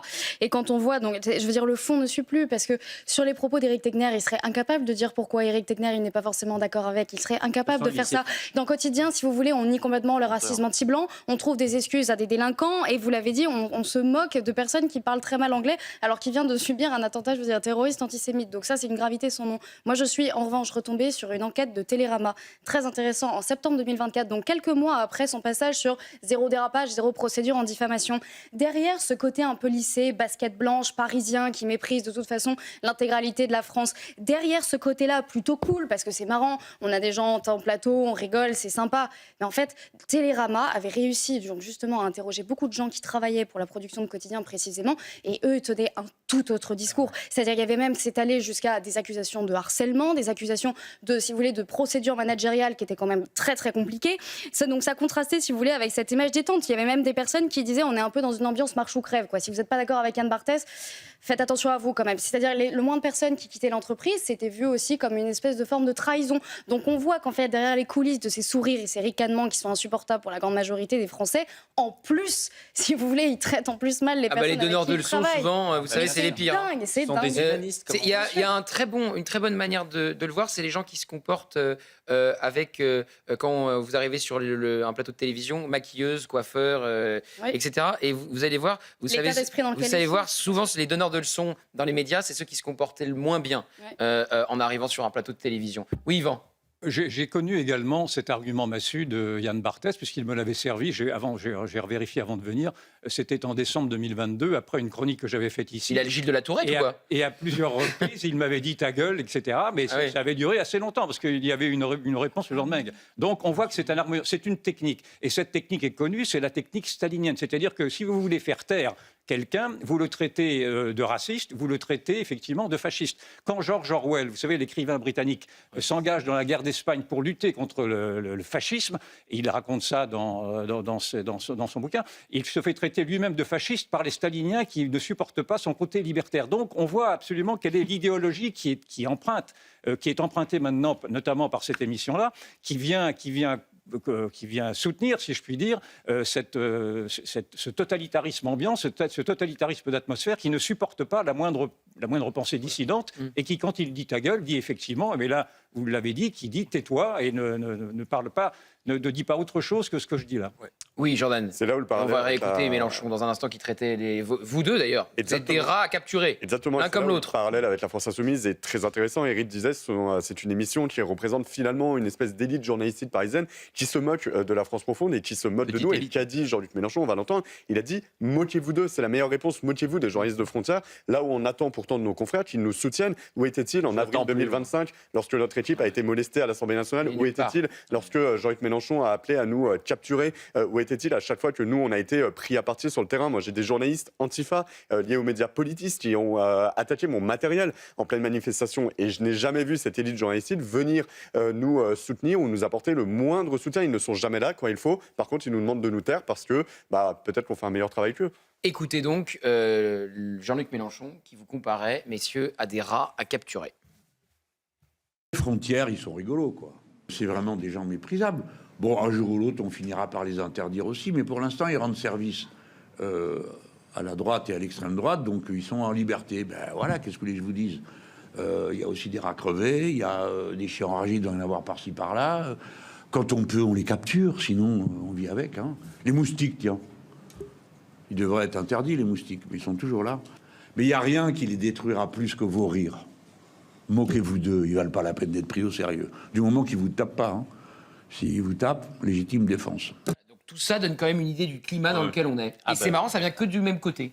C'est de la déshumanisation, de l'animalisation. Ça a été utilisé dans l'histoire par les pires dictateurs. Hein, je ne les citerai pas à nouveau, d'essayer de comparer à des rats crevés, etc. Ensuite, de commencer à parler de légitime défense. Tiens, c'est intéressant parce qu'à chaque fois qu'ils vont vous dire vous êtes un fasciste, donc vous êtes un dangereux, donc de toute façon, vous agressez en premier, ça serait selon eux des cas de légitime défense. Ce qui fait que ce type d'agression se réitère en permanence. Mais c'est intéressant parce qu'on voit vraiment ce lien, en effet, de discours entre Quotidien, la France Insoumise. C'est le même type de chambre d'écho. Et là, ce qui est important de souligner, c'est que Jean-Luc Mélenchon parle à sa base. Il parle aux youtubeurs, aux gens sur les réseaux sociaux. Oui, parce que c'était des faux journalistes en face. C'était des candidats LFI. Exactement. Oui, et qui sont là pour essayer de mobiliser la base militante. Et effectivement, la base militante, on les embête beaucoup, tout simplement parce qu'on couvre leur travail. Et Jean-Luc Mélenchon, la solution, c'est l'interdiction. Et le moquez-vous d'eux.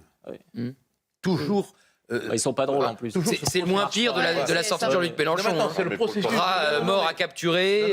Ça, pour le coup, la loi, non, tu as la volonté d'humilier. Tu as la volonté d'humilier. Il y a un historique. Il y a un historique. Mais en vrai, quand Sartre dit des anticommunistes, tout anticommuniste est un chien, il reproduit cette même technique de la diabolisation, qui est encore une fois une technique stalinienne, qui est faite pour boucler. Les nazis aussi. Je trouve que le légitime défense... c'est vraiment un totalitarisme en marche. Le voile qui s'invite dans les conseils municipaux avec les élections, soit dans des villes LFI. On a plusieurs photos à vous montrer. On va commencer par Saint-Denis. Là, il n'y a pas de surprise. C'est un maire LFI qui dirige la ville. Donc on savait que le voile avait évidemment de bonnes chances, puisqu'il n'allait jamais interdire le voile dans les conseils municipaux de la France Insoumise. Est-ce qu'on peut voir l'image? Je le dis à Benjamin. Voilà, donc vous le voyez au premier rang, une dame voilée. Ensuite, il y a les conseillers municipaux quand ils sont dans l'opposition de la France Insoumise. Gilles Platret à Châlons, il l'interdit. Il a interdit le voile à Châlons. Jean-François Copé à Meaux, il l'a autorisé, ou il ne l'a plutôt pas interdit. Vous allez voir donc cette photo à Meaux, voilà exactement. Et donc on a interrogé hier Gilles Platret, parce qu'il est de droite, qu'un maire de la France Insoumise, encore une fois, autorise le voile dans son conseil municipal, on s'y attendait, c'est logique. Mais qu'un maire de droite ne l'interdise pas, on a un maire de droite. Moi j'aime bien ce moment-là, parce que Gilles Platret milite pour qu'il y ait une loi au niveau national, comme ça les maires n'auront plus le choix. C'est évidemment ce qu'il faut faire. Mais le moment où chaque maire peut dire qui il est en faisant lui-même le choix de l'interdire ou de l'autoriser, c'est un très bon moment de clarification. Donc vous avez Gilles Platret qui l'interdit à Châlons, et vous avez Jean-François Copé qui l'autorise à Meaux. Écoutez Gilles Platret. J'ai bien vu effectivement ce qui s'est passé à Meaux. Je veux croire que c'est parce qu'on était encore sous le régime de l'ancien règlement du conseil municipal. Nous, on a anticipé à Châlons. Je savais très bien ce qui allait se passer au moment des municipales. Donc au mois de janvier, j'ai fait délibérer mon conseil municipal en lui demandant d'imposer dans le règlement le respect de la neutralité des tenues. Bon, visiblement, les autres communes ne l'ont pas fait. Ils ont attendu que le problème se pose. Donc ils n'ont pas de règlement pour agir. Nous, à Châlons, on a un règlement pour agir et en plus, vous l'avez rappelé, il a été validé par la justice. Donc désormais, les conseils municipaux ont 6 mois pour revoter leur règlement. Donc j'appelle aujourd'hui tous mes collègues maires de France à respecter et faire respecter la laïcité en votant un règlement comme le nôtre qui impose la neutralité stricte des tenues des conseillers municipaux. Et donc le voile sera interdit comme tout autre signe. Et puis il a directement répondu à Jean-François Copé. Au début, il voulait un peu l'épargner, ils ont été camarades chez les Républicains. Mais il y a un choix qui est clair. Le maire peut décider. Donc vous avez celui qui l'interdit, qui s'appelle Gilles Platret, celui qui l'autorise, qui s'appelle Jean-François Copé. Écoutez la réponse de Gilles Platret à Jean-François Copé. En décembre de l'année dernière, le Parlement a voté ce qu'on appelle une charte de l'élu local, qui est une espèce de déclaration de principe que nous avons tous lue ou qui va être lue lorsque les conseils vont être installés, pour ceux qui ont été élus au deuxième tour, qui vont être installés ce week-end. Cette charte rappelle quoi? Elle rappelle les obligations qui pèsent désormais sur les élus locaux. Et au titre de ces obligations, il y a le respect de la devise de la République, liberté, égalité, fraternité, mais il y a également désormais la laïcité. Donc c'est faux de dire que la loi n'a pas changé, elle a changé récemment, et c'est d'ailleurs sur cette base que le juge administratif qui a eu à connaître du règlement de Châlons, puisque deux de mes collègues LFI, dont une représentante d'une organisation qui flirte avec l'Alliance citoyenne de Grenoble, elle-même liée aux frères musulmans, avaient déposé un recours. Eh bien le juge a dit, moi la loi aujourd'hui me dit que les élus doivent respecter la laïcité. Le maire de Châlons et son conseil municipal ont produit un règlement qui impose la neutralité et donc la laïcité des tenues vestimentaires. Donc dans ce cas-là, ils sont conformes à la loi. Donc il est faux de dire que la loi ne le permet pas. Elle ne dit pas explicitement que tous les vêtements doivent être neutres, mais elle impose désormais la laïcité auprès de l'ensemble des élus locaux, et c'est sur cette base désormais, et c'est pour ça que c'est un espoir, c'est sur cette base, comme on l'a fait à Châlons, qu'on peut désormais appeler tous les maires de France à faire la même chose dans leur conseil municipal. Voilà, on peut appeler tous les maires de France à faire la même chose dans leur conseil municipal, et moment de clarification, Jean-François Copé ne veut pas le faire. Oui, Gilles Platrès, qu'on appelle un grand maire, c'est-à-dire qu'il est à l'avant-garde du combat contre l'islamisme. Il n'est pas un hypocrite, il est capable d'avoir un discours national quand il va dans les médias à Paris, et d'avoir la même transposition au niveau local lorsqu'on lui donne du pouvoir. Vous savez, les maires, ils sont souvent très jaloux, et ils ont raison du pouvoir qu'ils ont. C'est ce qui leur permet de dire à leurs habitants, vous savez, on a un lien direct parce qu'on peut faire des choses concrètes. Et là, en effet, il vient de le montrer, Jean-François Copé, qui tous les jours a accès aux différents médias, qui va également condamner l'islamisme, etc., a la possibilité en tant que maire, il le met en avant, il a été élu au premier tour, de dire stop à l'entrisme islamique dans mon propre conseil municipal. Alors qu'aujourd'hui, la légitimité de Jean-François Copé vient du fait qu'il est élu maire de Meaux depuis des années. C'est intéressant. Et Gilles Platrès a dit qu'il avait 6 mois pour changer son règlement intérieur. Donc ça sera intéressant de voir si d'ici 6 mois, Jean-François Copé aura fait cela. Moi, je pense qu'il y a un courant à droite. Ce courant, il s'appelle l'islamo-droitisme. Un jour, il faudrait véritablement ouvrir le capot. On avait essayé de le faire il y a 2 mois et demi. C'était un peu compliqué parce que en effet, il y a à chaque fois une véritable hypocrisie. On l'a vu avec Christian Estrosi qui essayait de rentrer dans une mosquée le jour de l'Aïd vendredi dernier. C'est très intéressant ce moment de clarification, Gilbert Collard. On voit qui est qui. Oui, c'est le maire qui décide. Donc c'est très intéressant. C'est un test de vérité. Bon, les maires qui ne vont pas interdire le voile, ce sont des maires compromis. Point. C'est tout. Bah oui. Ils sont compromis avec l'islamisme et avec le communautarisme. C'est tout. Et Copé, malheureusement, il ne donne pas une image, pour l'instant, très courageuse de sa personne. Hein. Il a le moyen de le faire. S'il ne le fait pas, on sait dans quel camp il sera. D'autant plus que ça les rapproche de la France insoumise, l'air de rien. Hein. Par contre, il a attaqué le RN qu'a cité De Gaulle lors du conseil municipal. Ça, il les a attaqués en disant De Gaulle, vous l'avez condamné à mort par contumace. Parce que Marine Le Pen était à Vichy à ce moment-là. C'était le sous-entendu. Peut-être en esprit, oui. Il dit qu'elle appartient à la même famille politique que Pétain et Pierre Laval. Voilà, donc c'est intéressant. Il autorise le voile. Il autorise le voile. On en est encore là, quoi. Il autorise le voile des élus de la France insoumise et il dit que le RN est vichiste. C'est intéressant. Jean-François Copé appartient à la fausse droite. Voilà. Jean-François Copé, c'est la personne qui, à chaque fois, dès qu'on le voit dans les médias, c'est pour parler de quoi? C'est pas pour parler de ses propositions, c'est pas pour parler de ce qu'il faut faire, c'est pour dire... Surtout pas. La droite ne doit pas s'allier avec le Rassemblement national parce que nous, on préfère s'allier avec la gauche. Il met une équidistance. Il fait encore partie de ces gens de droite, comme Xavier Bertrand, comme tout un tas de personnes à droite. Et en réalité, ce n'est pas des gens de droite, ce sont des centristes qui vous disent qu'il y a une équivalence entre la France insoumise et le Rassemblement national. Aujourd'hui, c'est absolument pas entendable. Donc évidemment, Jean-François Copé, il vous dit ça. L'argument, c'est un argument qui quand même est absolument lunaire. Évidemment que Marine Le Pen et Jordan Bardella et cette conseillère municipale du Rassemblement national n'a aucun rapport avec les décision et la condamnation à mort du général de Gaulle par contumace. Enfin, c'est quand même absolument lunaire. Mais c'est-à-dire qu'à un moment donné, il faut que Bruno Retailleau et la direction des Républicains nettoient les écuries de Gias, parce qu'à un moment donné, ça suffit. En fait, LR ne pourra pas continuer comme ça en ayant dans son sein la fausse droite et la vraie droite. Vous poserez la question à Bruno Retailleau la prochaine fois que vous le croisez. J'espère qu'on aura une interview de Bruno Retailleau bientôt. C'est pas des centristes, parce que pardonnez-moi, hier dans cette émission, on avait un maire UDI de Seine-Saint-Denis quand même. Très bon. Eh bien, il s'est prononcé contre le port du voile au conseil municipal. C'est être de gauche que de faire cela. Mais vous avez le droit d'être centriste dans ce pays sans être compromis avec l'islamisme. La pause, on va se retrouver dans un instant et on va parler d'une séquence que vous avez filmée pendant le Ramadan du côté de Marseille. Vous allez voir, c'est très intéressant. Et puis, les carburants. Alors, au début, il y avait un choc pétrolier, puis il n'y avait pas de choc pétrolier, puis on ne sait plus. Une chose est sûre, le gouvernement ne fait rien et laisse les prix à la pompe s'envoler. Vous devez en avoir ras-le-bol. Et ah oui, et une très bonne info, Mazarine Pinjot, elle boycotte une ville RN à la Flèche. Elle ne dira pas signer ses livres. C'est dommage, il y avait pour la ville. Hein. Pourquoi Non. Ah, il paraît que oui, il paraît. Non, arrêtez. Non, je l'ai vu. Oui. Arrêtez, Gilbert. Non. Allez, je retire pour vous. J'ai très bien compris. Non, vous n'avez pas entendu. J'ai très bien compris la référence. On la retire. Elle va en cure. Oui, allez, ça suffit, Gilbert. La pause. Ah là là, c'est pas possible qu'elle être dissipée. À tout de suite. Elle va en cure. Dans un instant, on vous emmène à Marseille avec une séquence exclusive de Jordan Florentin pour montrer la crispation qu'il peut y avoir parfois autour du Ramadan pour ceux qui ne le respecteraient pas dans certains quartiers de la cité phocéenne. Mais pour l'heure, Adrien Fontenot pour le journal. Donald Trump exhorte l'Iran à devenir sérieux avant qu'il ne soit trop tard. Le président américain ajoute sur son réseau: les négociateurs iraniens sont très différents et bizarres. À défaut d'accord, il n'y aura pas de retour en arrière et ça ne va pas être joli. Fin de citation. Ce midi, le ministère pakistanais des Affaires étrangères rapporte que des négociations indirectes sont en cours pour mettre fin à la guerre. Islamabad joue le rôle d'intermédiaire dans ces pourparlers. Le commandant de la marine des gardiens de la révolution iranien éliminé par Tsahal, c'est ce qu'a indiqué Israël Katz. Le ministre israélien de la Défense promet aux responsables des gardiens de continuer à les traquer un par un. Plus tôt ce matin, l'armée israélienne affirmait avoir mené des frappes à grande échelle sur plusieurs zones d'Iran, dont Ispahan. Tsahal qui continue de cibler des infrastructures du régime terroriste iranien.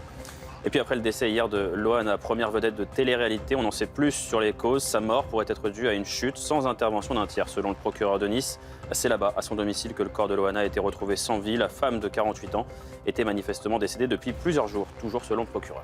Merci beaucoup, Adrien Fontenot. On vous retrouvera évidemment pour toutes les informations chez Pierre de Villeneuve dans Midi News. Vous étiez donc pendant le second tour des municipales du côté de Marseille, Jordan Florentin, et vous avez assisté à une scène en plein Ramadan. Racontez-nous. Oui, absolument lunaire en fait, mais qui témoigne aussi de ce quartier, la Joliette, ce qu'il est devenu. On nous parle souvent d'une séparation entre les quartiers nord et les quartiers sud à Marseille. On s'est rendu avec notre équipe, avec un agent de sécurité qui avait sa cigarette en main au moment où on arrive dans ce quartier de la Joliette qui était, en fait, il y avait un marché qui vendait uniquement des produits islamiques, des produits orientaux, des tapis, des djellabas, des camis. Et lorsqu'il arrive avec ses cigarettes, il est pris à partie. Au moment, et c'est ça qui est un peu amusant finalement, c'est une dame m'explique elle me fait les louanges du système multiculturel, que c'est magnifique, qu'il est plein d'origines dans ce quartier. Et au même moment, mon agent de sécurité se fait prendre à partie parce qu'il a une cigarette dans les mains par un homme qui lui dit: tu n'as pas le droit de fumer ici. C'est un quartier qui fête le Ramadan. Et donc vous voyez cette séquence. Mais habituellement, le quartier est assez calme et diversifié en fait. Il n'y a pas que des Arabes ou des Noirs comme on pourrait le faire croire en fait. C'est quoi la... Arabe, Coco. Ouais, non mais monsieur, c'est pas... Non, je parle pas de vous, je parle de... Qu'est-ce qu'il y a, monsieur? Ouais, parce que le mec, tu rentrais dans un quartier, les gens, ils font le Ramadan, tu vois, tu fais le bon gosse. Allez, allez, bouge. Laissez-le. Qu'est-ce qui se passe, monsieur? Monsieur, laissez-le. Il n'a rien fait de mal, laissez-le. Qu'est-ce qui se passe là? Non, mais c'est rien. Je pense qu'en fait, c'est un manque de respect. C'est parce qu'il fume et donc c'est un manque de respect dans ce quartier. Ça dit quelque chose aussi quand même de ce quartier. Écoutez, moi, je m'appelle Karima, d'accord? Je suis d'origine algérienne, ok?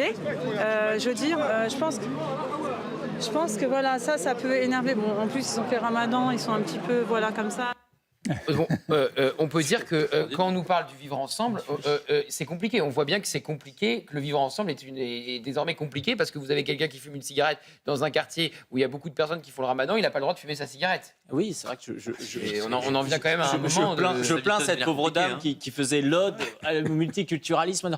Tout va bien ici, les gens s'entendent, les gens sont d'origine différente, etc. Et d'avoir cet homme qui débarque et qui en fait dit vous êtes dans un quartier musulman, quoi. Et en fait, vous êtes chez nous, vous n'avez rien à faire là comme ça, ou alors il faut que vous veniez avec nos propres codes, quand même lunaire. C'est-à-dire que c'est vraiment la logique d'enclave islamique qui est mise en avant. Ça pose aucun problème. Il y a des caméras, la personne n'a pas peur qu'à un moment ça puisse poser un problème. En effet, ça en dit long. Et juste pour l'anecdote, on a été pris à partie juste après par une militante qui s'est dit elle-même insoumise, qui était voilée, qui nous a dit: on vous connaît, vous n'avez rien à faire ici. Ici, on est chez nous. Il y a cette inversion identitaire également, un peu plus bas dans le quartier de la Joëtte également. On va s'en dire aussi avec le maire. Hein. Une autre dame, une dame âgée, qui nous disait « Moi, je ne sors plus ici le soir. La dernière fois que je suis sorti, en journée, j'ai un homme noir qui s'est déshabillé devant moi, qui m'a montré son sexe. » Yvan Rioufol, le vivre ensemble devient compliqué, hein, mais pas à cause de ce qu'on croit. Non, et puis on voit que cette nouvelle France n'a plus rien à voir avec l'ancienne France, avec la France, je ne sais pas comment l'appeler, la France française, la France d'origine française, enfin la France millénaire dans le fond.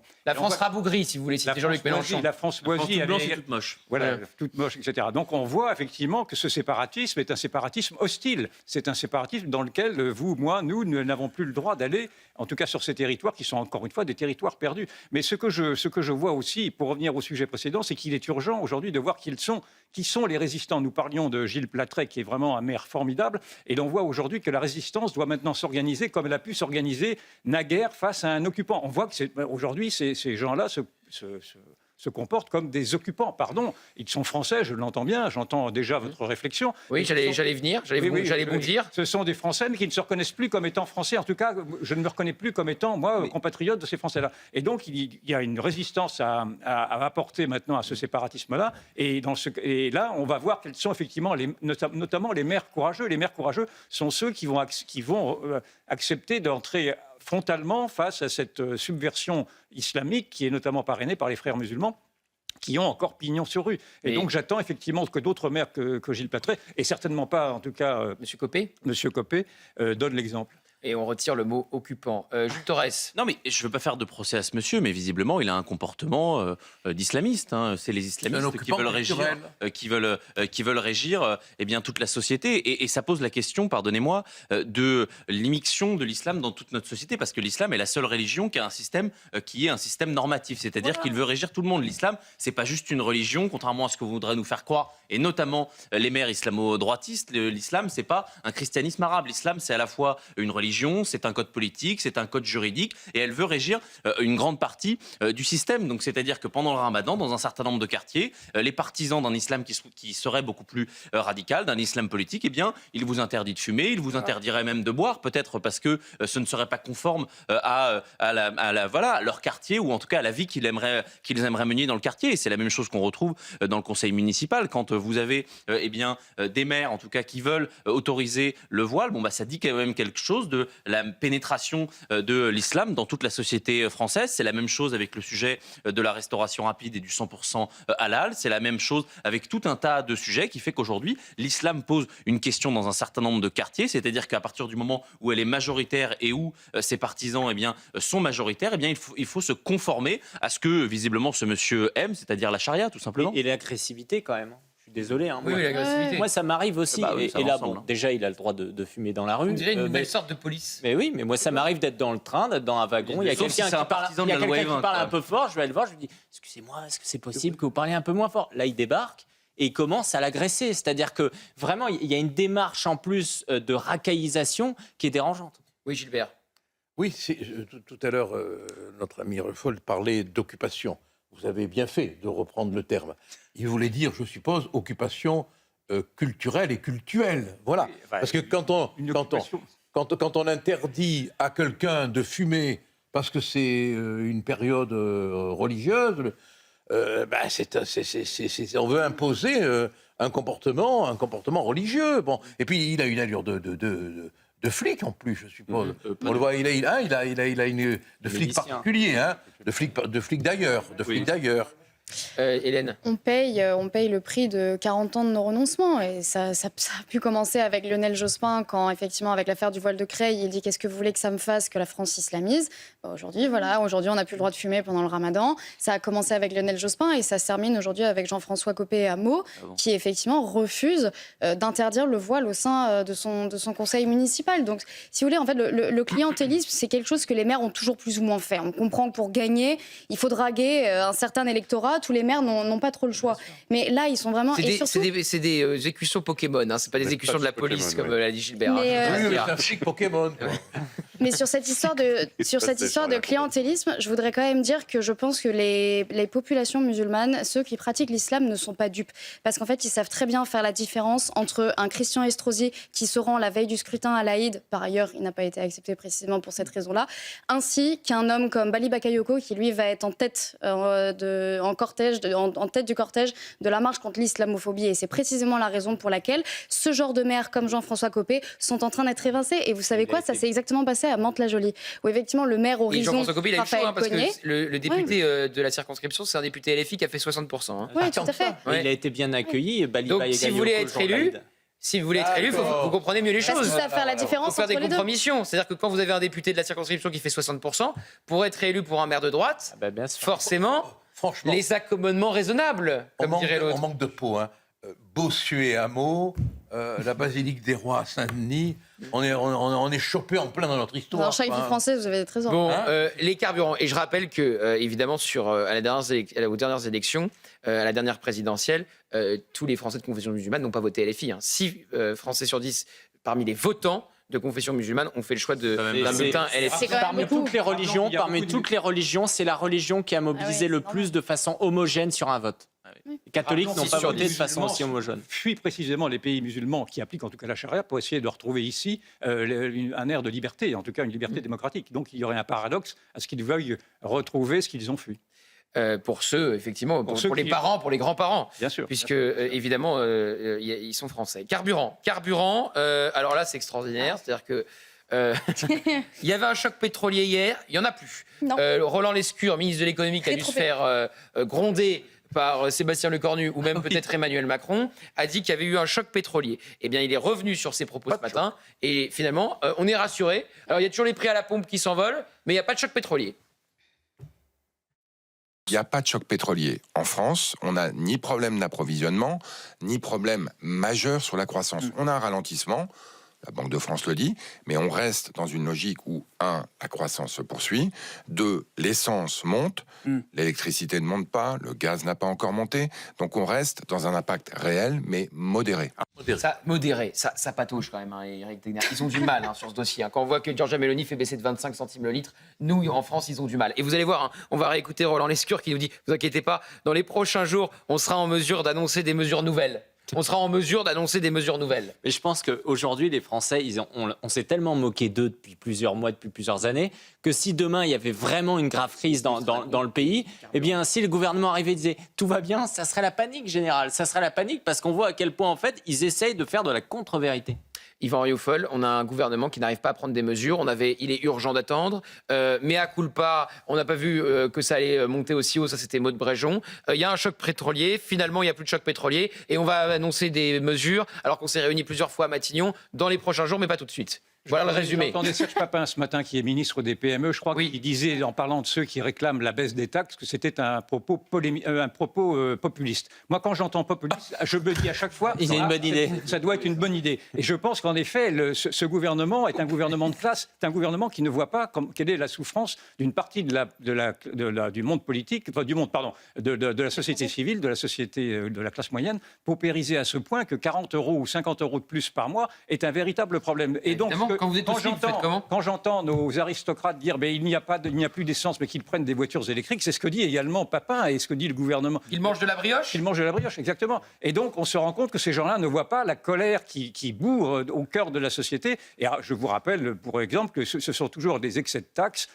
qui ont suscité les révolutions, à commencer par la Révolution française. Je ne dis pas qu'on s'achemine vers une Révolution française, mais en tout cas, les Gilets jaunes étaient partis également... Les bonnets rouges aussi. Les bonnets rouges, les Gilets jaunes, enfin, toutes les grandes colères sociales sont parties, effectivement, de taxes abusives imposées par un État jacobin qui ne comprend rien. Et les récentes, parce que la Révolution française n'est pas concernée, c'est sur la voiture. Les taxes, c'était sur la voiture. Les 80 km/h, c'était sur la voiture. Auparavant, c'était sur autre chose. C'est sur la voiture, parce que la voiture est ce que je veux dire, c'est que l'outil de travail. Les taxes sur les sodas, il y en a eu récemment, ça n'a mis personne dans la rue. La voiture, c'est très dangereux, c'est inflammable, Gilbert Collard. Oui, mais il a raison pour les taxes. La taille, la gabelle, ça finit. Mais il y a des taxes partout. 40 milliards, on est passé en 10 ans de 20 à 40 milliards de taxes sur les carburants. C'est énorme. 40 milliards. Et la dernière taxe, vous savez quand elle a eu lieu ? Quand elle a été ajoutée, la dernière taxe ? Janvier dernier. Donc c'est Sébastien Lecornu qui a ajouté la dernière taxe sur les carburants. Je voudrais quand même dire que pour la brioche, on est leader. Oui. Si vous voulez bien me parler des carburants et, du gouvernement. Le carburant, on est pris pour des on fait le trottoir du carburant. Les taxes de tous les côtés sont des proxos de la taxe. Voilà. Non, mais c'est vrai, quoi. Proxos de la taxe. Non, mais Jules. Ce qui est intéressant, c'est que dans cette séquence, on se rend compte, en tout cas, on nous rappelle qu'on vit sous le règne du communisme et de l'incompétence. C'est-à-dire qu'on a un pays où, quand même, il y a 65% de ce que vous payez à la pompe qui part dans les poches de l'État, avec la TICPE, avec le nouveau ticket poche trouée de l'État, avec le ticket énergie pour la transition écologique, avec la TVA, évidemment. Diplôme énergie, je crois. Oui, diplôme énergie, bon, vous l'appelez comme vous voulez, mais en tout cas, ça reste une taxe. Et on a, quand on propose de baisser ces taxes-là, on vous traite de populiste. Mais c'est-à-dire que moi, je vais passer, tant qu'ils ne baisseront pas les taxes, je les qualifierai de communistes. Je pense que M. Papin, il ne doit pas aimer beaucoup ça, M. Lescure, peut-être un petit peu moins, et que Sébastien Lecornu, encore moins, parce qu'il n'est pas communiste. Mais quand vous avez un État qui refuse de baisser les taxes, alors que c'est le seul sujet là-dedans, et puis, ça c'est le premier sujet, mais il y a l'incompétence. Vous pouvez les faire reculer en les traitant de communistes tous les matins, vous pensez que vous pouvez les faire reculer? Est-ce que Torres, qui en plus parle de communisme, donc... C'est pas Jules Torres, c'est 100% frontière. Et c'est 100% politique qui peut faire reculer les gens. C'est-à-dire qu'à force de mettre des sujets dans l'actualité, et vous le faites formidablement bien depuis quelques jours, eh bien vous forcez les gens parfois à réagir. Et donc, pardonnez-moi, les Français seront au courant, parce que je pense que vous demandez aux Français, ils ne sont pas forcément toujours au courant qu'ils payent 65% de taxes quand ils font un plein. En revanche, l'incompétence du gouvernement, ça, ils la voient, parce que c'est vrai que M. Lescure nous disait il n'y aura pas de flambée énergétique, ne vous inquiétez pas. Ensuite, on est passé de pas de flambée à nouveau choc pétrolier, et puis là, bon, c'est bon, il n'y aura rien. Donc les Français, je pense, en ont marre à la fois du communisme et de l'incompétence. Et on les fera reculer, monsieur Lebret. Et il y avait au début le on verra, on attend de voir, et après le on l'a pas vu venir. Mais non, mais c'est ça. Il y a eu un jeu d'échecs de moment où Maud ça a Brison. switché. Ça, je m'en suis toujours pas remis. Écoutez, Roland Lescure, dans les prochains jours, on sera en mesure d'annoncer des mesures nouvelles. Ce que je peux vous dire, c'est que on concerte, on calibre, on étudie et que dans les tout prochains jours, on sera en mesure d'annoncer des mesures nouvelles. Mais on a déjà fait des choses. Pour qui On regarde ce qu'on appelle les gros rouleurs, mais on va le faire là encore de manière ciblée. C'est qui les gros rouleurs? C'est exactement ce qu'on est en train de regarder. Je ne peux pas vous faire les annonces qu'on fera dans les tout prochains jours. C'est quand les prochains jours? Les tout prochains jours, je pense que ça parle de Fin de la lui-même. semaine? Pardon? Fin de la semaine? Les tout prochains jours, dans les jours qui viennent, franchement. En tout cas, il y aura des annonces. Mais bien sûr, il y aura des annonces. Et c'est pas juste pour faire des annonces. C'est parce qu'on est convaincu qu'il y a des secteurs particuliers, des catégories particulières qui sont particulièrement touchées. Voilà, donc ils Il faudra attendent. regretter Bruno Le Maire quand même. Ah non, mais ils attendent et puis ils vont voir dans les tout prochains jours. On est en train d'analyser ce qu'on peut faire. Il n'y a plus d'argent dans les caisses. Ils savent faire qu'une chose, taxer et dépenser. Donc il n'y a plus rien. Mais en 2 semaines, c'est vrai qu'ils ont déjà changé d'avis 50 fois. Quand on entendait l'aveu d'échec, c'est un aveu d'échec de Maud Bréjon qui dit « Ah pardon, on n'avait pas vu venir », alors que ça faisait déjà 1 semaine que tous nos voisins européens avaient pris leur disposition. Peu importe la disposition, ça on peut rentrer dans le débat et les critiquer. Mais ce que je veux dire, mais tout le monde, l'Italie, l'Espagne, la Pologne, la Hongrie, je veux dire, tout le monde avait fait quelque chose précisément pour ce problème-là, parce qu'on a compris que ça allait être inflammable, parce qu'on a compris que les populations européennes allaient souffrir d'une guerre qu'on n'a a priori pas commencée. Donc il est absolument naturel que le gouvernement se penche là-dessus et urgemment. Donc quand Maud Bréjon, ministre de l'énergie et porte-parole du gouvernement, vient vous dire au bout d'1 semaine « Ah mais pardon, on n'avait rien vu venir », et quand vous dites que là, peut-être dans quelques jours ça va changer, mais Serge Papin en revanche ce matin sur vos antennes, il disait encore qu'il était urgent d'attendre. Il disait encore à Laurence Ferrari « Oui, on va quand même voir comment ça évolue ». Donc on n'avance toujours pas. Eric ? Vous savez, il y avait une seule bonne idée chez Emmanuel Macron en 2017. Une seule bonne, c'était cette idée de la mobilité. Parce que pour libérer le travail, pour faire en sorte que, vous savez, les 600 000 emplois non pourvus à l'époque puissent être pourvus, il fallait faire en sorte, c'était l'homme du car Macron, on s'en souvient, que les gens puissent prendre leur voiture plus facilement, que le logement soit un peu plus libéré. Parce qu'effectivement, pour relancer la croissance aujourd'hui, pour faire en sorte que les gens dans les restaurants ou autres trouvent quelqu'un qui va prendre l'emploi, eh bien, il faut que les gens puissent se déplacer. Mais sauf que là, qu'est-ce qu'ils font? Eh bien, ils font en sorte que vous ne puissiez plus aller au travail. Que tous ceux qui vont gagner que 1 200 ou 1 300 euros par mois, lorsqu'on va leur ajouter 50 euros dans le plein d'essence, parce que souvent, ils doivent se déplacer et faire 40 minutes pour aller bosser, à un moment, ils vont se dire, je préfère rester chez moi, avec les allocations sociales, avec tout cela. Et donc, que vont faire nos gouvernants? Ils vont dire, oui, mais les Français ne veulent pas travailler, donc on a besoin d'immigration. Et on fait venir des gens qui sont à des milliers de kilomètres de France pour venir, alors qu'on est incapable de libérer ceux qui doivent juste faire 40 kilomètres. Pourquoi? Parce qu'il y a une chose auquel on est attaché, Jules Torres le disait, c'est le racket fiscal. On ne devrait plus parler de taxes fiscales, on devrait parler de racket fiscal. Alors, Serge Papin, que vous avez tous cité, a reconnu ce matin qu'il y avait trop de dettes et qu'on était un peu empêché de faire quoi que ce soit. Regardons combien de temps cette crise va durer. Et encore une fois, tous ceux qui demandent à ce qu'il y ait des aides et qu'on tape dans la caisse, ça va faire quoi? Ça va augmenter notre dette. Si on augmente notre dette, on sera encore moins bien noté. Donc, le service de la dette va coûter plus cher. C'est ce qui est en train de se passer en Italie. Et in fine, c'est les mêmes personnes qui vont payer, c'est le contribuable. Donc moi, je ne comprends pas qu'il y ait à chaque fois cette idée du guichet. Ouais, c'est la France du guichet. Non, c'est pas la France du guichet, parce que la France du guichet, c'était ce que faisaient Emmanuel Macron et Bruno Le Maire, avec des chèques à tout le monde. Ouais. C'est la France qui arrête de ponctionner en permanence 60% de taxes sur un litre d'essence. On ne demande pas des chèques, on demande moins d'impôts. Voilà. Et pour avoir moins d'impôts, il faut avoir moins de dépenses aussi, effectivement. Et remettre en cause le système social français. Oui, effectivement. C'est les éléments de langage. Justement, moins de chèques, moins de guichets. Et vous avez tout à fait raison. C'est les éléments de langage qu'on entend dans la Macronie depuis quelques jours. C'est que toutes les personnes qui aujourd'hui demandent un grand chèque disaient il y a quelques semaines qu'il fallait être affouiriste à la Rivière Milei, baisser dans les dépenses, et les mêmes qui se félicitaient, vous savez, de l'argent magique pendant le Covid. Non, justement, moi je trouve que le chèque, qui d'ailleurs est une demande du Parti socialiste, et c'est ce qu'ont fait les Espagnols dirigés par Pedro Sanchez, le socialiste en Espagne, pour évidemment aider les ménages. Mais le sujet, c'est la baisse des taxes. Moi, j'en ai rien à faire d'un chèque carburant. Le sujet, c'est d'arrêter qu'il y ait 65% du prix de votre essence qui part dans les poches de l'État via une multitude de taxes qui n'ont jamais été baissées. Et on peut être responsable parce que vous savez, normalement, il y a eu un budget, ils ont su le calculer. Bon, parfois, ils se trompent de 20 milliards sur le calcul de la TVA. Déficit, hein. Mais donc, ils ont quantifié un montant pour cette année qui allait venir des recettes fiscales liées à la vente d'essence. Il devrait dire que tout ce qui va au-delà, étant donné que le prix il a monté, eh bien, ça participera à la baisse des impôts. On peut faire ça de façon responsable. Mais vous savez, chaque jour qu'ils gagnent, c'est de l'argent en plus. Et qui pourront dépenser comme ça, parce que c'est la même chose, hein. Ils font du clientélisme, faut pas croire. Hein. Ils ont besoin de réserve d'argent pour qu'en septembre, octobre, novembre, décembre, avant les élections présidentielles, ils fassent des cadeaux. Parce qu'Emmanuel Macron, en 2017, il a été élu aussi en promettant des cadeaux, on se rappelle, sur la suppression de la taxe d'habitation. Alors que derrière, ça s'est retrouvé dans la taxe foncière. Et ça a fait changer un certain nombre de votes. Donc ils l'ont en tête, ils ont besoin de marge de manœuvre. Yvan, vous vouliez intervenir? Je pense que l'heure est venue aujourd'hui de réhabiliter l'idée libérale. L'idée libérale a été une idée qui a été diabolisée par ces différents régimes. Or, l'idée libérale, elle est constituée par le fait que l'État doit effectivement rendre de son périmètre afin d'économiser des dépenses. Or, ceci n'a jamais été fait. Il n'y a pas eu de réforme de l'État alors que ça avait été promis par le président de la République. Et les faits montrent par l'évidence des additions qu'aujourd'hui, l'État ne peut plus vivre tel qu'il vit à crédit aujourd'hui et qu'il va donc être obligé, en effet, d'accepter de réduire son périmètre et donc d'accepter de se plier à cette idéologie libérale qui me semble maintenant irréversible. On va se retrouver ce soir pour 100% politique à 21h avec vous, Éric Tegner. Ah non, ce soir, ma femme joue au théâtre, cher Gauthier. Je ne vous lâche pas. Ça fait 2 fois. Ça fait 2 fois. La semaine dernière, il fallait partir en Bretagne plus vite que prévu.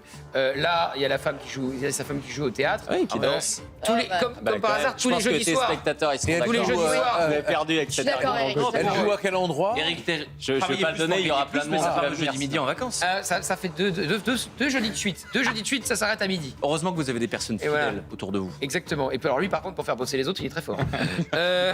On va se retrouver donc ce soir, malgré tout, pour 100% politique à 21h. Merci Éric Tegner pour la semaine. Gauthier Lebret. C'était une belle semaine de 100% frontière avec de très bons résultats. On nous a placé leader.